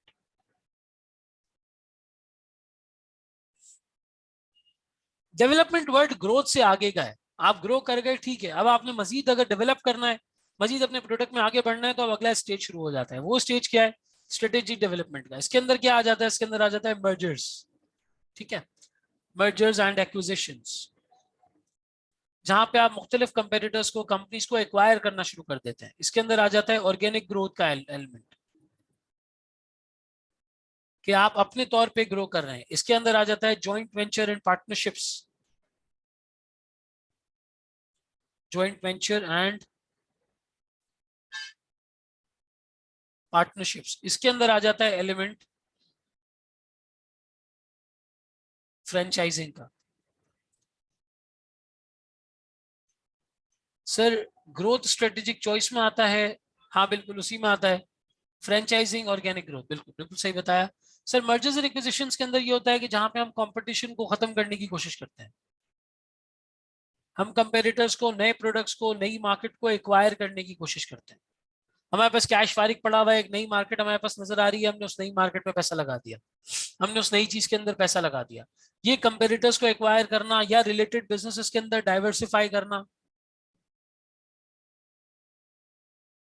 जैसे लोटे केमिकल का आपने नाम सुना, लोटे केमिकल इलेक्ट्रिक कार्स की तरफ, इलेक्ट्रिक बैटरीज की तरफ जा रहा है।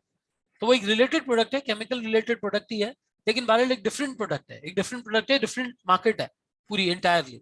पहले लोटे केमिकल केमिकल्स के अंदर डील करता था, अब वो बैटरीज को शेप दे रहा है, तो बिल्कुल एक डिफरेंट सी जो है वो बात हो गई। मर्जर्स एक्विजिशंस के अंदर आप ऐसी कंपनीज को एक्वायर करते हैं जो इस तरह से कर रही है, कभी कभी कंपटीशन को एक्वायर करते हैं।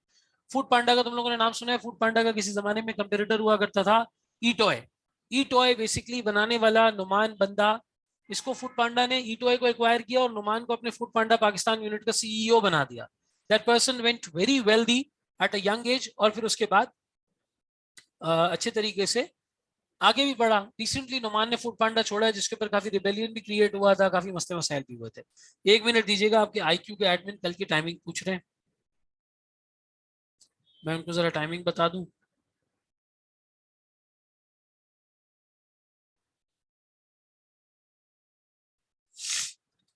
चलें जी। ऑर्गेनिक ग्रोथ का मतलब यह है कि आप अपने सेल्फ पर, अपने प्रोडक्ट के अंदाज से, जो आपके पास पैसा आ रहा है, जो ऑपरेटिंग कैश फ्लोज आ रहे हैं, उन्हीं को री इन्वेस्ट कर करके आप आगे बढ़ रहे हैं। ऑर्गेनिकली आप ग्रो कर रहे हैं, किसी से ज्यादा आप इन्वेस्टमेंट, फाइनेंसिंग, ये वाली सारी चीजें नहीं ले रहे। जॉइंट वेंचर और पार्टनरशिप्स के अंदर आप कोलैबोरेशन करते हैं और कंपनीज के साथ, और कोलैबोरेट करने के बाद उनके साथ बिजनेसेस करते हैं, उनके साथ आगे बढ़ते हैं। इन्वेस्टमेंट अप्रेजल में एसएफए का सिर्फ फीजिबिलिटी वाला एंगल अप्लाई होता है। एस और ए जो है, एक्सेप्टेबिलिटी और सुटेबिलिटी, ये थोड़ा सा बिजनेस मैनेजमेंट वाली साइड का कॉन्सेप्ट है। और फ्रेंचाइजिंग के अंदर आप फ्रेंचाइजिंग राइट्स सेल करते हैं, इसके बदले आपको रॉयल्टी मिलती है। तो ये डेवलप करने का, अपने आप में जिंदगी में आगे बढ़ने का, अपने प्रोडक्ट को बहुत ज्यादा आगे बढ़ाने के चार मुनफरिद तरीके हैं, चार मुनफरिद अंदाज हैं, जिसके थ्रू इसको जो है वो आगे बढ़ाया जा सकता है, अपने अपने प्रोडक्ट्स को डेवलप किया जा सकता है, मार्केट में आगे बढ़ा जा सकता है। ठीक है, आगे बढ़ा जा सकता है। ये चारों एंगल्स यहाँ पे हमारे पास इसके अंदर कवर होते हैं। स्ट्रेटेजिकली बात करूं अगर, तो हर सिचुएशन में हर चीज अप्लाई नहीं होती। ये कंपनी के बोर्ड ऑफ डायरेक्टर्स के ऊपर डिपेंड करता है, प्रोडक्ट और मार्केट के ऊपर डिपेंड करता है कि कौन सी स्ट्रैटेजी किस वक्त अप्लाई होगी, कौन सी स्ट्रैटेजी किस वक्त अप्लाई होगी। कहीं पर मर्जर्स एंड एक्विजिशंस हैं, जैसे लकी सीमेंट की जब हम इतने टाइम बात कर ही रहे हैं, तो उन्होंने आईसीआई को एक्वायर किया था 2012 में।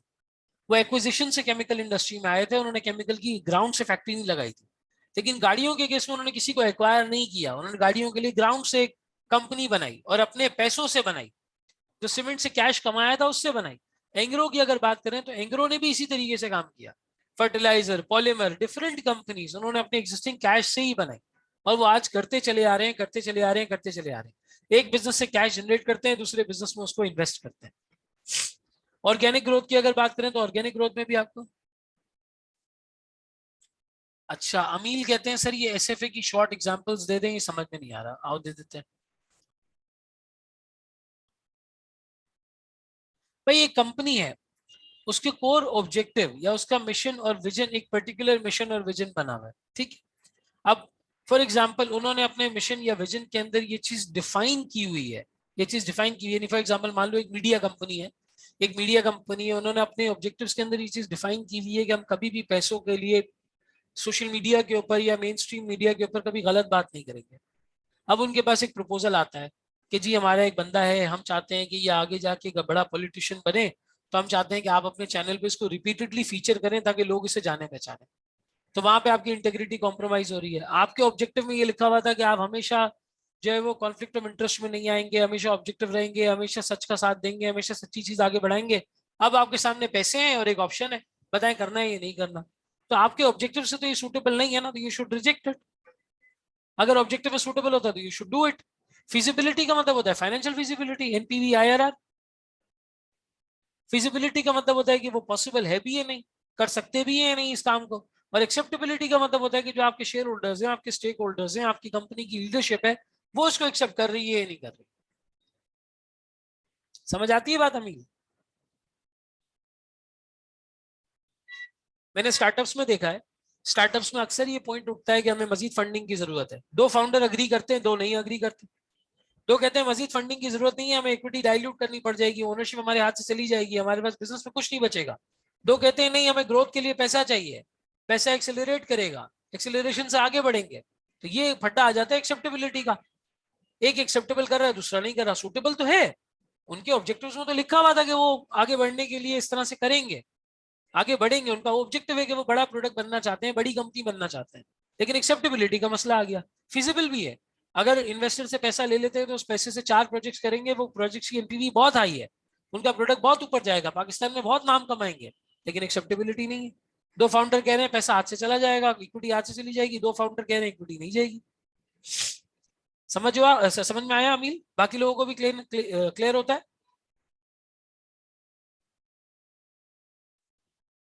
सर अगर सोल प्रोप्राइटरशिप या पार्टनरशिप को कॉर्पोरेटाइजेशन में कन्वर्ट कर रहे हैं, ग्रैंडर्स ग्रोथ मॉडल कैसे अप्लाई करेंगे? यार that is more on the side of legal structure. ऐसा नहीं है कि मैं मतलब सोल प्रोप्राइटरशिप में रहकर या लेट्स से एक पार्टनरशिप के अंदर रहकर जो है वो ग्रो नहीं कर सकता। ये वाली जो थोड़ी सी चीज है ये डिपेंड करती है आपके वर्किंग स्टाइल के ऊपर और आपके जो है वो ओवरऑल पर्सपेक्टिव के ऊपर कि आप किस तरीके से चीजों को लेके चल रहे हैं। कभी कभी पार्टनरशिप का जो मॉडल होता है, पार्टनरशिप के मॉडल से भी काम जो है वो किया जा सकता है। फर्म्स बहुत बड़ी बड़ी हैं, वो पार्टनरशिप्स के मॉडल पे जो है वो चल रही हैं। तो ये वाला एंगल है बेसिकली। हाँ लेकिन ये है कि अब अगर एक एक पॉइंट ऐसा आ गया है कि आपको इन्वेस्टर्स बुलाने हैं, आपको उनसे पैसों, उनके पैसों की जरूरत है, आप इन्वेस्टर्स को बुलाना चाह रहे हो, जरूरत है कि आपको कंपनी को एक्सपैंड करना है, एक्सपेंशन की तरफ जाना है, एक्सपेंशन की तरफ आप जाना चाहते हो, कॉर्पोरेटाइजेशन करना आपके लिए लाजिम और मलजूम हो चुका है कि अब इसे कंपनी में कन्वर्ट करना ही पड़ेगा, क्योंकि हमें आईपीओ की तरफ जाना है, हमारे वेंचर कैपिटल को एग्जिट चाहिए। तो फिर सही है, आप उसको कर सकते हैं एक पॉइंट के ऊपर। लेकिन जो ग्रेनर्स ग्रोथ मॉडल है that is more on the culture of the organisation और से the structure of the organisation कि वो वक्त के साथ साथ कैसे कैसे इवॉल्व करता है, कैसे ऑटोनॉमी आती है, कैसे एंटरप्रेन्योरियल स्टाइल होता है, कैसे लीडरशिप क्राइसिस आती हैं, कैसे इस तरीके से जो है वो ओवरऑल चीजें रोटेट करती हैं। अब कुछ फर्म्स हैं, ऑडिट फर्म्स हैं, वो बहुत बड़े स्ट्रक्चर पे चली जाती है लेकिन हमेशा पार्टनरशिप रहती है। बाय लॉ उन्हें कॉर्पोरेटाइजेशन की कभी जरूरत ही नहीं पड़ती।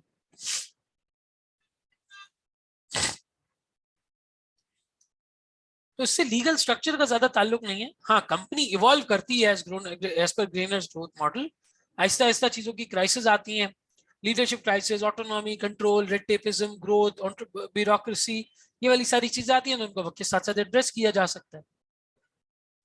That is more on the legal side, less on the let's say structure या culture side. ठीक है भाई, क्लियर होती है बात? आगे बढ़े। चलो ठीक है, अब हमारे पास एक एंगल है स्ट्रैटेजी के अंदर, एक एरिया है जिसको हमें रिवाइज करना है। That is basically portfolio analysis, product portfolio. अब आपके पास मुख्तलिफ प्रोडक्ट्स हैं, मुख्तलिफ एंगल्स हैं। Portfolio analysis is basically the मशहूर जमाना बीसीजी मैट्रिक्स। बीसीजी मैट्रिक्स हमें इस चीज को समझने में हेल्प करता है, हमें इस चीज को समझने में हेल्प करता है कि हमें एक पर्टिकुलर प्रोडक्ट के ऊपर फोकस करना है नहीं करना, हमें एक पर्टिकुलर प्रोडक्ट के ऊपर इन्वेस्ट करना है या नहीं करना, या एक पर्टिकुलर प्रोडक्ट को हमें शट डाउन करना है या नहीं करना। क्या हम इस प्रोडक्ट को शट डाउन कर दें, क्या हम इस प्रोडक्ट पे फोकस करें? बिल्कुल रिकॉर्डिंग अवेलेबल होगी मन्नान, जब से क्लास स्टार्ट हुई है तब से यही बता रहा हूँ कि रिकॉर्डिंग अवेलेबल होगी।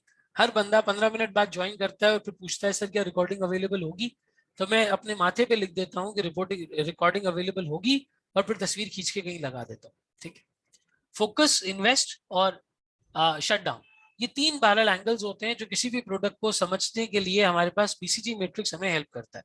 पोर्टफोलियो एनालिसिस है, आप मुख्तलिफ प्रोडक्ट्स को एनालाइज करते हैं और एनालाइज करने के बाद जो है वो उसके बारे में अप्रोप्रिएट एक्शन लेते हैं कि मुझे ये काम करना चाहिए नहीं करना चाहिए। लेकिन ये जिंदगी में बहुत आगे स्टेज पर आता है, जब आप कंपेरेटिव स्ट्रेटजी से गुजर जाते हैं, जब आप एंड्स ऑफ ग्रोथ मॉडल से गुजर जाते हैं, जब आप प्रोडक्ट या डाइवर्सिफिकेशन के एंगल में होते हैं, जब आप डेवलप कर चुके होते हैं, मार्केट में अपनी जगह बना चुके होते हैं, आपके प्रोडक्ट समवॉट मेच्योरिटी पे जा रहे होते हैं या ग्रोथ फेज में होते हैं या कुछ प्रोडक्ट्स डिक्लाइन फेज में होते हैं, तब जाके ये बीसीजी मैट्रिक्स नाम की किसी चीज की आपको हेल्प मिलती है और आप यहाँ पे समझ पाते हैं। ठीक है, तो सबसे पहला एंगल हमारे पास आता है जिसमें मार्केट ग्रोथ बहुत ही ज्यादा लो है लेकिन आपका मार्केट शेयर बहुत हाई है।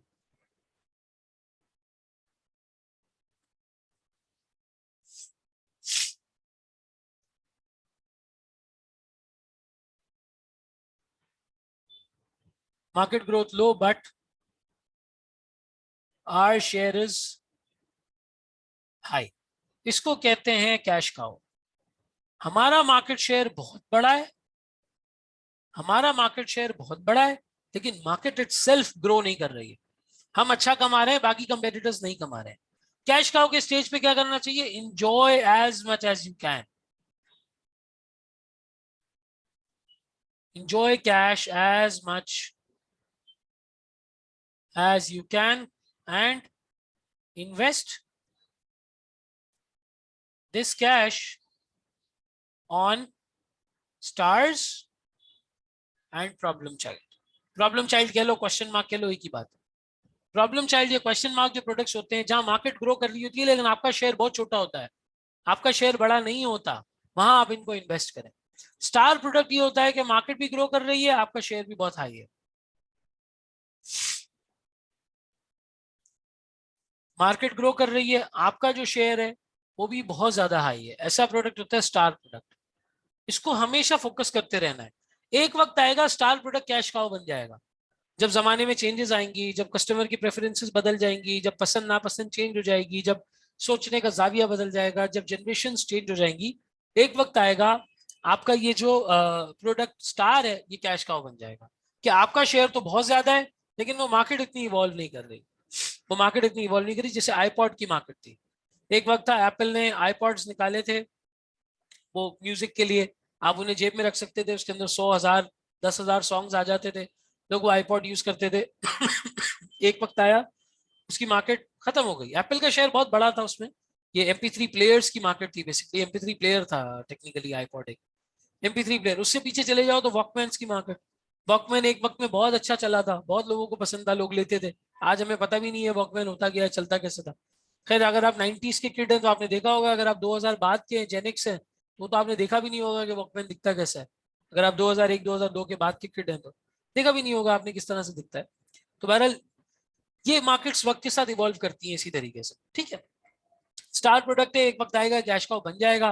कैश काउ बनने के बाद एक टाइम आएगा जब आप एक वक्त तक इसका कैश एंजॉय करते रहेंगे, उसके बाद एक पीरियड आएगा जब आपको इस प्रोडक्ट को खत्म करना होगा या फिर इसके अंदर कोई चेंजेस लाओ और चेंजेस लाके इसको दोबारा स्टार के स्टेज पे लेके जाओ यानी नई मार्केट में लेके जाओ। ठीक है, फिर एक एलिमेंट हमारे पास होता है जहां पे मार्केट भी मरी हुई है, हम भी मरे हुए हैं,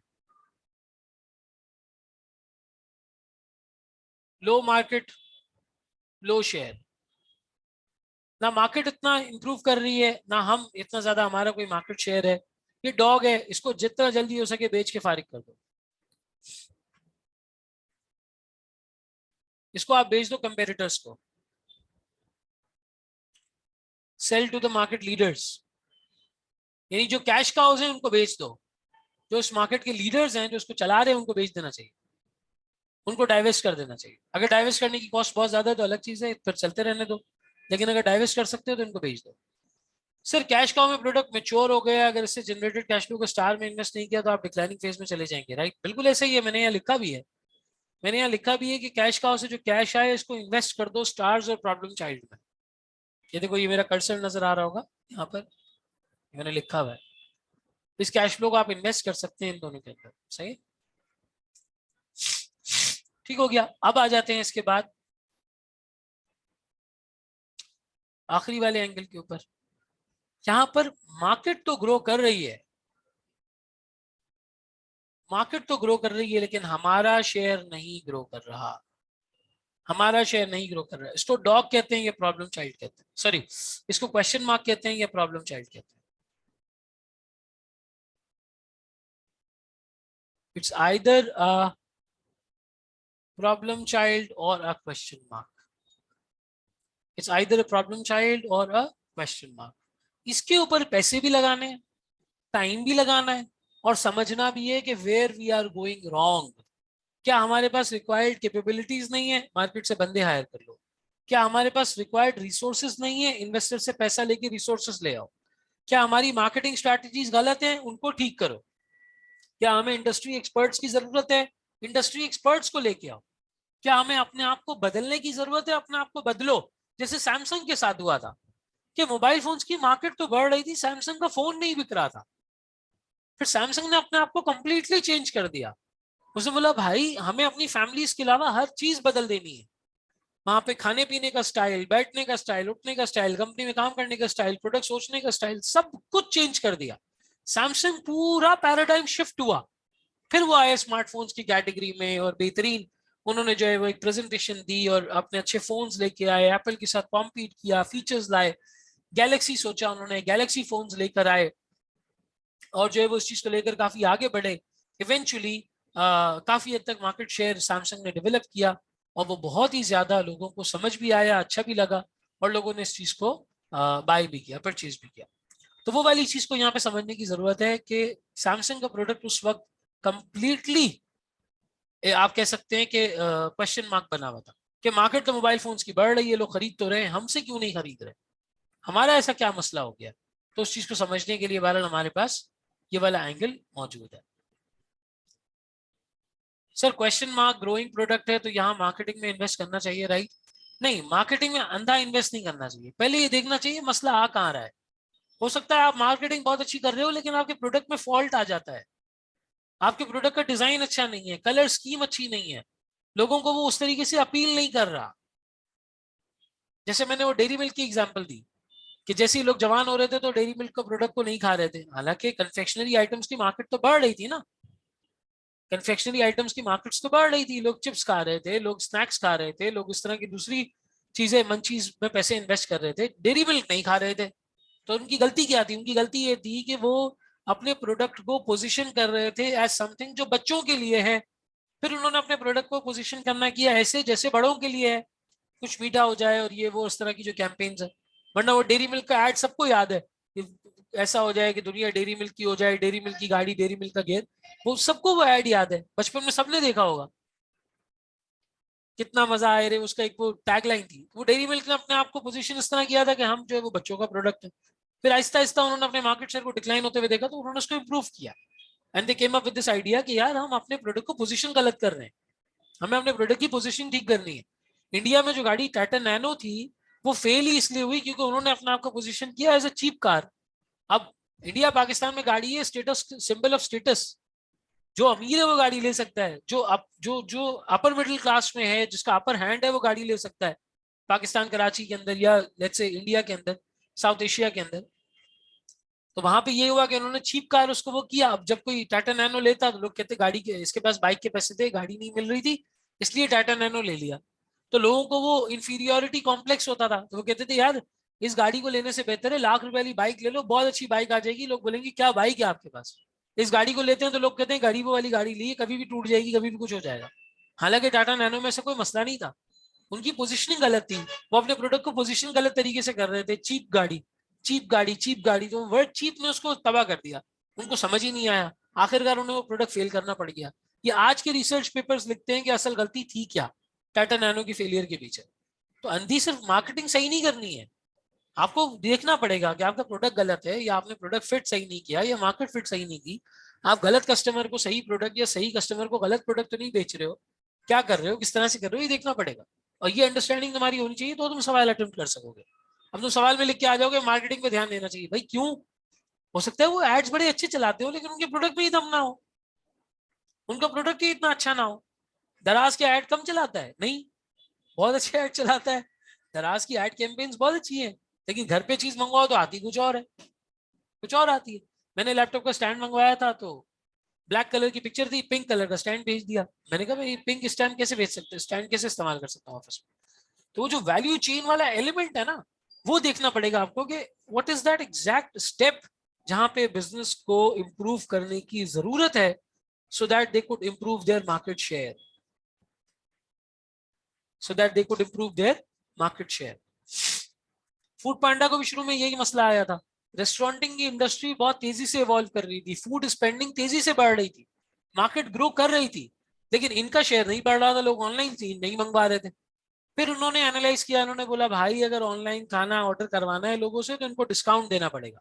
फिर इन्होंने डिस्काउंट देना शुरू किया, और कोई हद ही नहीं थी डिस्काउंट देने की, इतना ज्यादा डिस्काउंट दिया, इतना डिस्काउंट दिया कि अब रेस्टोरेंट्स चल के गए फूड पांडा के पास कि खुदा का वास्ता हमें ले लो, क्योंकि ऑर्डर आता ही आपकी ऐप के थ्रू है, आपकी ऐप के अलावा ऑर्डर आता ही नहीं।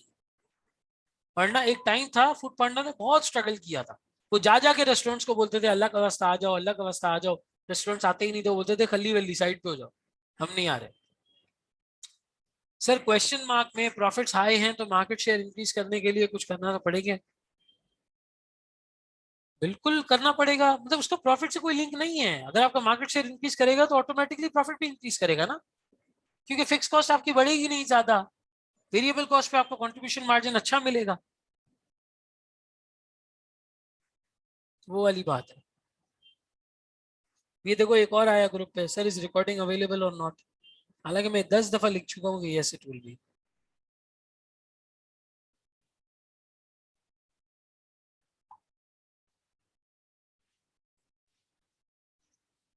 चले जी, और कोई सवाल किसी का, एनीवन? तो किस किस प्रोडक्ट में आपको क्या करना चाहिए, एक दफा रिपीट कर देते हैं। सर स्टार प्रोडक्ट को तो आप हर वक्त देखते रहें, हर वक्त फोकस में रखें। चेंजेस की जरूरत है, कस्टमर फीडबैक बुरा आ रहा है, कोई मसला है प्रोडक्ट क्वालिटी में, improve it, improve it, improve it, improve it as much as you can, improve it. Cash खाओ, enjoy the cash as much as you can। जब तक कैश आ रहा है एंजॉय करते रहो, जब तक इस प्रोडक्ट को बंद ना करना पड़े एंजॉय करते रहो। पहले ये देख लो कि क्या इसमें कोई चेंजेस करके इसको स्टार प्रोडक्ट बनाया जा सकता है, क्या कोई कस्टमर प्रेफरेंसेस नहीं होने की वजह से इसके अंदर कोई मामला लाए जा सकते हैं।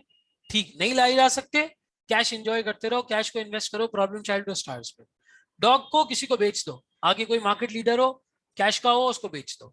और इसी तरीके से जहां पर प्रॉब्लम चाइल्ड हो या क्वेश्चन मार्क हो, उधर मसले का हल निकालो कि भाई क्यों हमें मार्केट शेयर नहीं मिल रहा, क्यों हम आगे नहीं बढ़ पा रहे, इशू है क्या, हमें क्या करना होगा इसके लिए। क्या मार्केटिंग करनी होगी, क्या प्रोडक्शन बेहतर करनी होगी, क्या इनबाउंड आउटबाउंड पे देखना होगा, क्या फाइनेंस को ठीक करना होगा, क्या ह्यूमन रिसोर्स को ठीक करना होगा, क्या इन्वेस्टर्स लाने होंगे, क्या नए लोग चाहिए होंगे, क्या टैलेंट को शिफ्ट करना होगा, क्या लोगों की ट्रेनिंग करानी होगी, क्या वेस्टेजेस को कम करना होगा। पूरी वैल्यू चेन को आपको एनालाइज करना पड़ेगा यहाँ पे। ठीक है भाई, समझ आता है यहाँ तक?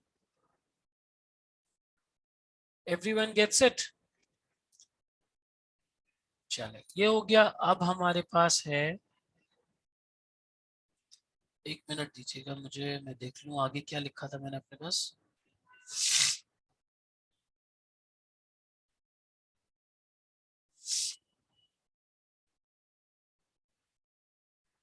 सर डॉग्स में ब्रेक इवन पर हैं तब भी विड्रॉल स्ट्रैटेजी जरूरी है। यार मतलब वही वाली बात है कि अगर डॉग पे तुम्हारा बहुत ज्यादा वक्त लग रहा है और तुम्हें लग रहा है तुम ये टाइम कहीं और लगा लोगे, तो बेच के फारिग करो। क्यों एक ऐसे प्रोडक्ट को लेके बैठना है? ब्रेक इवन पे है तो कोई फायदा तो नहीं है ना, आपकी वक्त की भी तो अपॉर्चुनिटी कॉस्ट है, इतना टाइम लगा रहे हो, अपनी मेहनत लगा रहे हो, एनर्जी लगा रहे हो, तो बेहतर है कोई सी अच्छे प्रोडक्ट में काम करो। अब उसकी मार्केट ही नहीं ग्रो कर रही है, आपके पास भी वो नहीं है। प्रैक्टिस बिल्कुल इसकी होगी, इस स्ट्रैटेजी के सवालात मैंने अपने पास जमा किए हुए हैं। अभी जोहर का मैं तुम लोगों को ब्रेक दूंगा, जोहर के ब्रेक के बाद हम इंशाल्लाह इसकी प्रैक्टिस करेंगे, जोहर और लंच के ब्रेक के बाद ऑब्वियसली।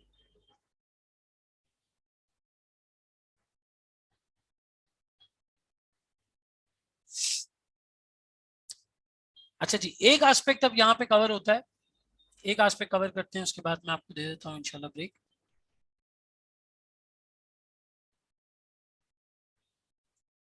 फोटोज 5 फोर्सेस,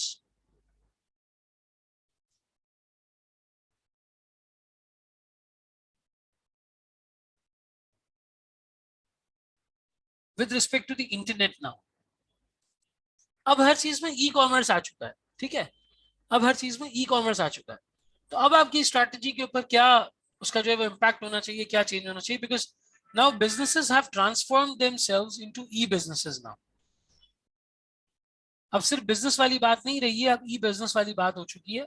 अमेजोन जैसे, अलीबाबा जैसे, अली एक्सप्रेस जैसे लोगों ने सप्लाई का, सेल्स का, शॉपिंग का बिल्कुल ही नक्शा पलट के रख दिया है, चेंज करके रख दिया है।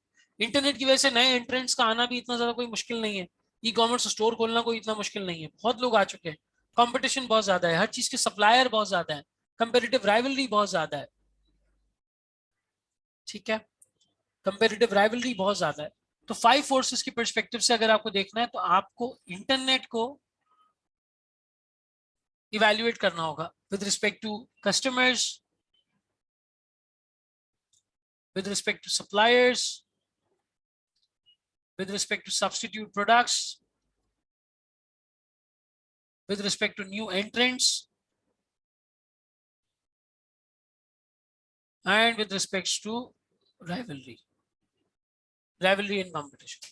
इंटरनेट के परस्पेक्टिव से, अब इंटरनेट के परस्पेक्टिव से कस्टमर की बार्गेनिंग पावर बहुत स्ट्रांग होती है। Bargaining power is very strong. Suppliers की बार्गेनिंग पावर रिलेटिवली इतनी स्ट्रांग नहीं होती क्योंकि सप्लायर्स बहुत अवेलेबल होते हैं। इंटरनेट पे मुझे अगर कोई चीज सोर्स करानी है तो बहुत सारे सप्लायर्स, बहुत सारे ममालिक में बैठे हैं उस एक चीज को देने के लिए। अगर बहुत ही कोई ये यूनिक चीज आप बना रहे हैं जो और कोई नहीं दे सकता, तो फिर हो सकता है कि इतनी स्ट्रांग ना हो, स्ट्रांग हो काफी, अदरवाइज इतनी ज्यादा स्ट्रांग आपको नहीं मिलती। सब्सटीट्यूट्स इजीली अवेलेबल, इंटरनेट पे लोग सर्च करते हैं, मिलते जुलते प्रोडक्ट्स निकाल लेते हैं, कहते हैं भाई कोई मसला ही नहीं है, ये नहीं दे रहा।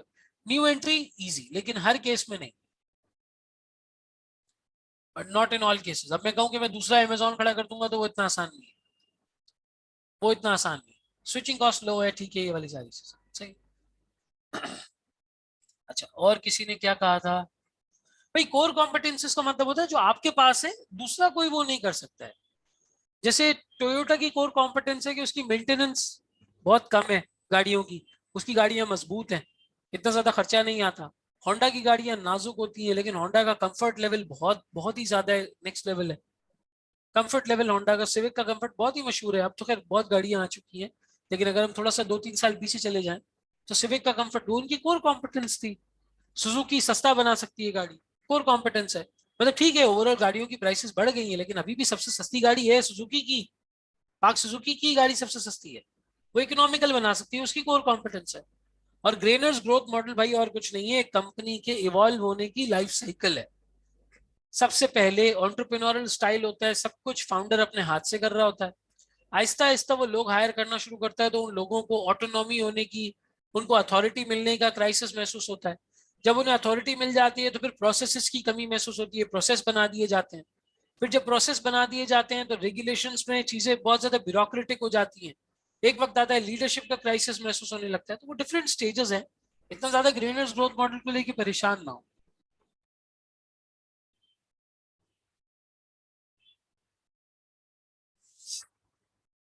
समझ आती है बात?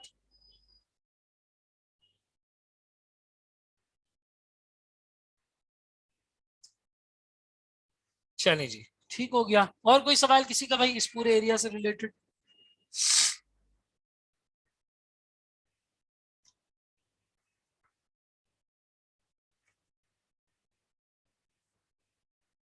एनीवन?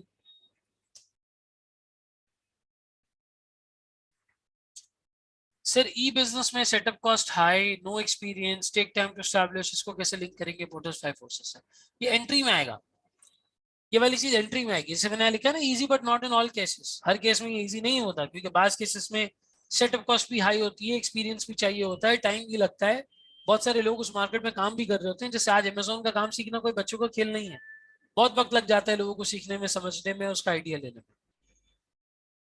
समझ आती है बात? तो यहाँ पे हमारे स्ट्रैटेजी के मेजर कॉन्सेप्ट्स हमने रिवाइज कर लिए हैं। वैसे मुझे ई मार्केटिंग भी करवाना था, लेकिन चलो कोई मसला नहीं है, ई मार्केटिंग आगे कर लेंगे। और अब हम सवालात की तरफ इंशाल्लाह मूव करते हैं एक ब्रेक के बाद। यहाँ तक हमारा रिवीजन मुकम्मल हो गया है।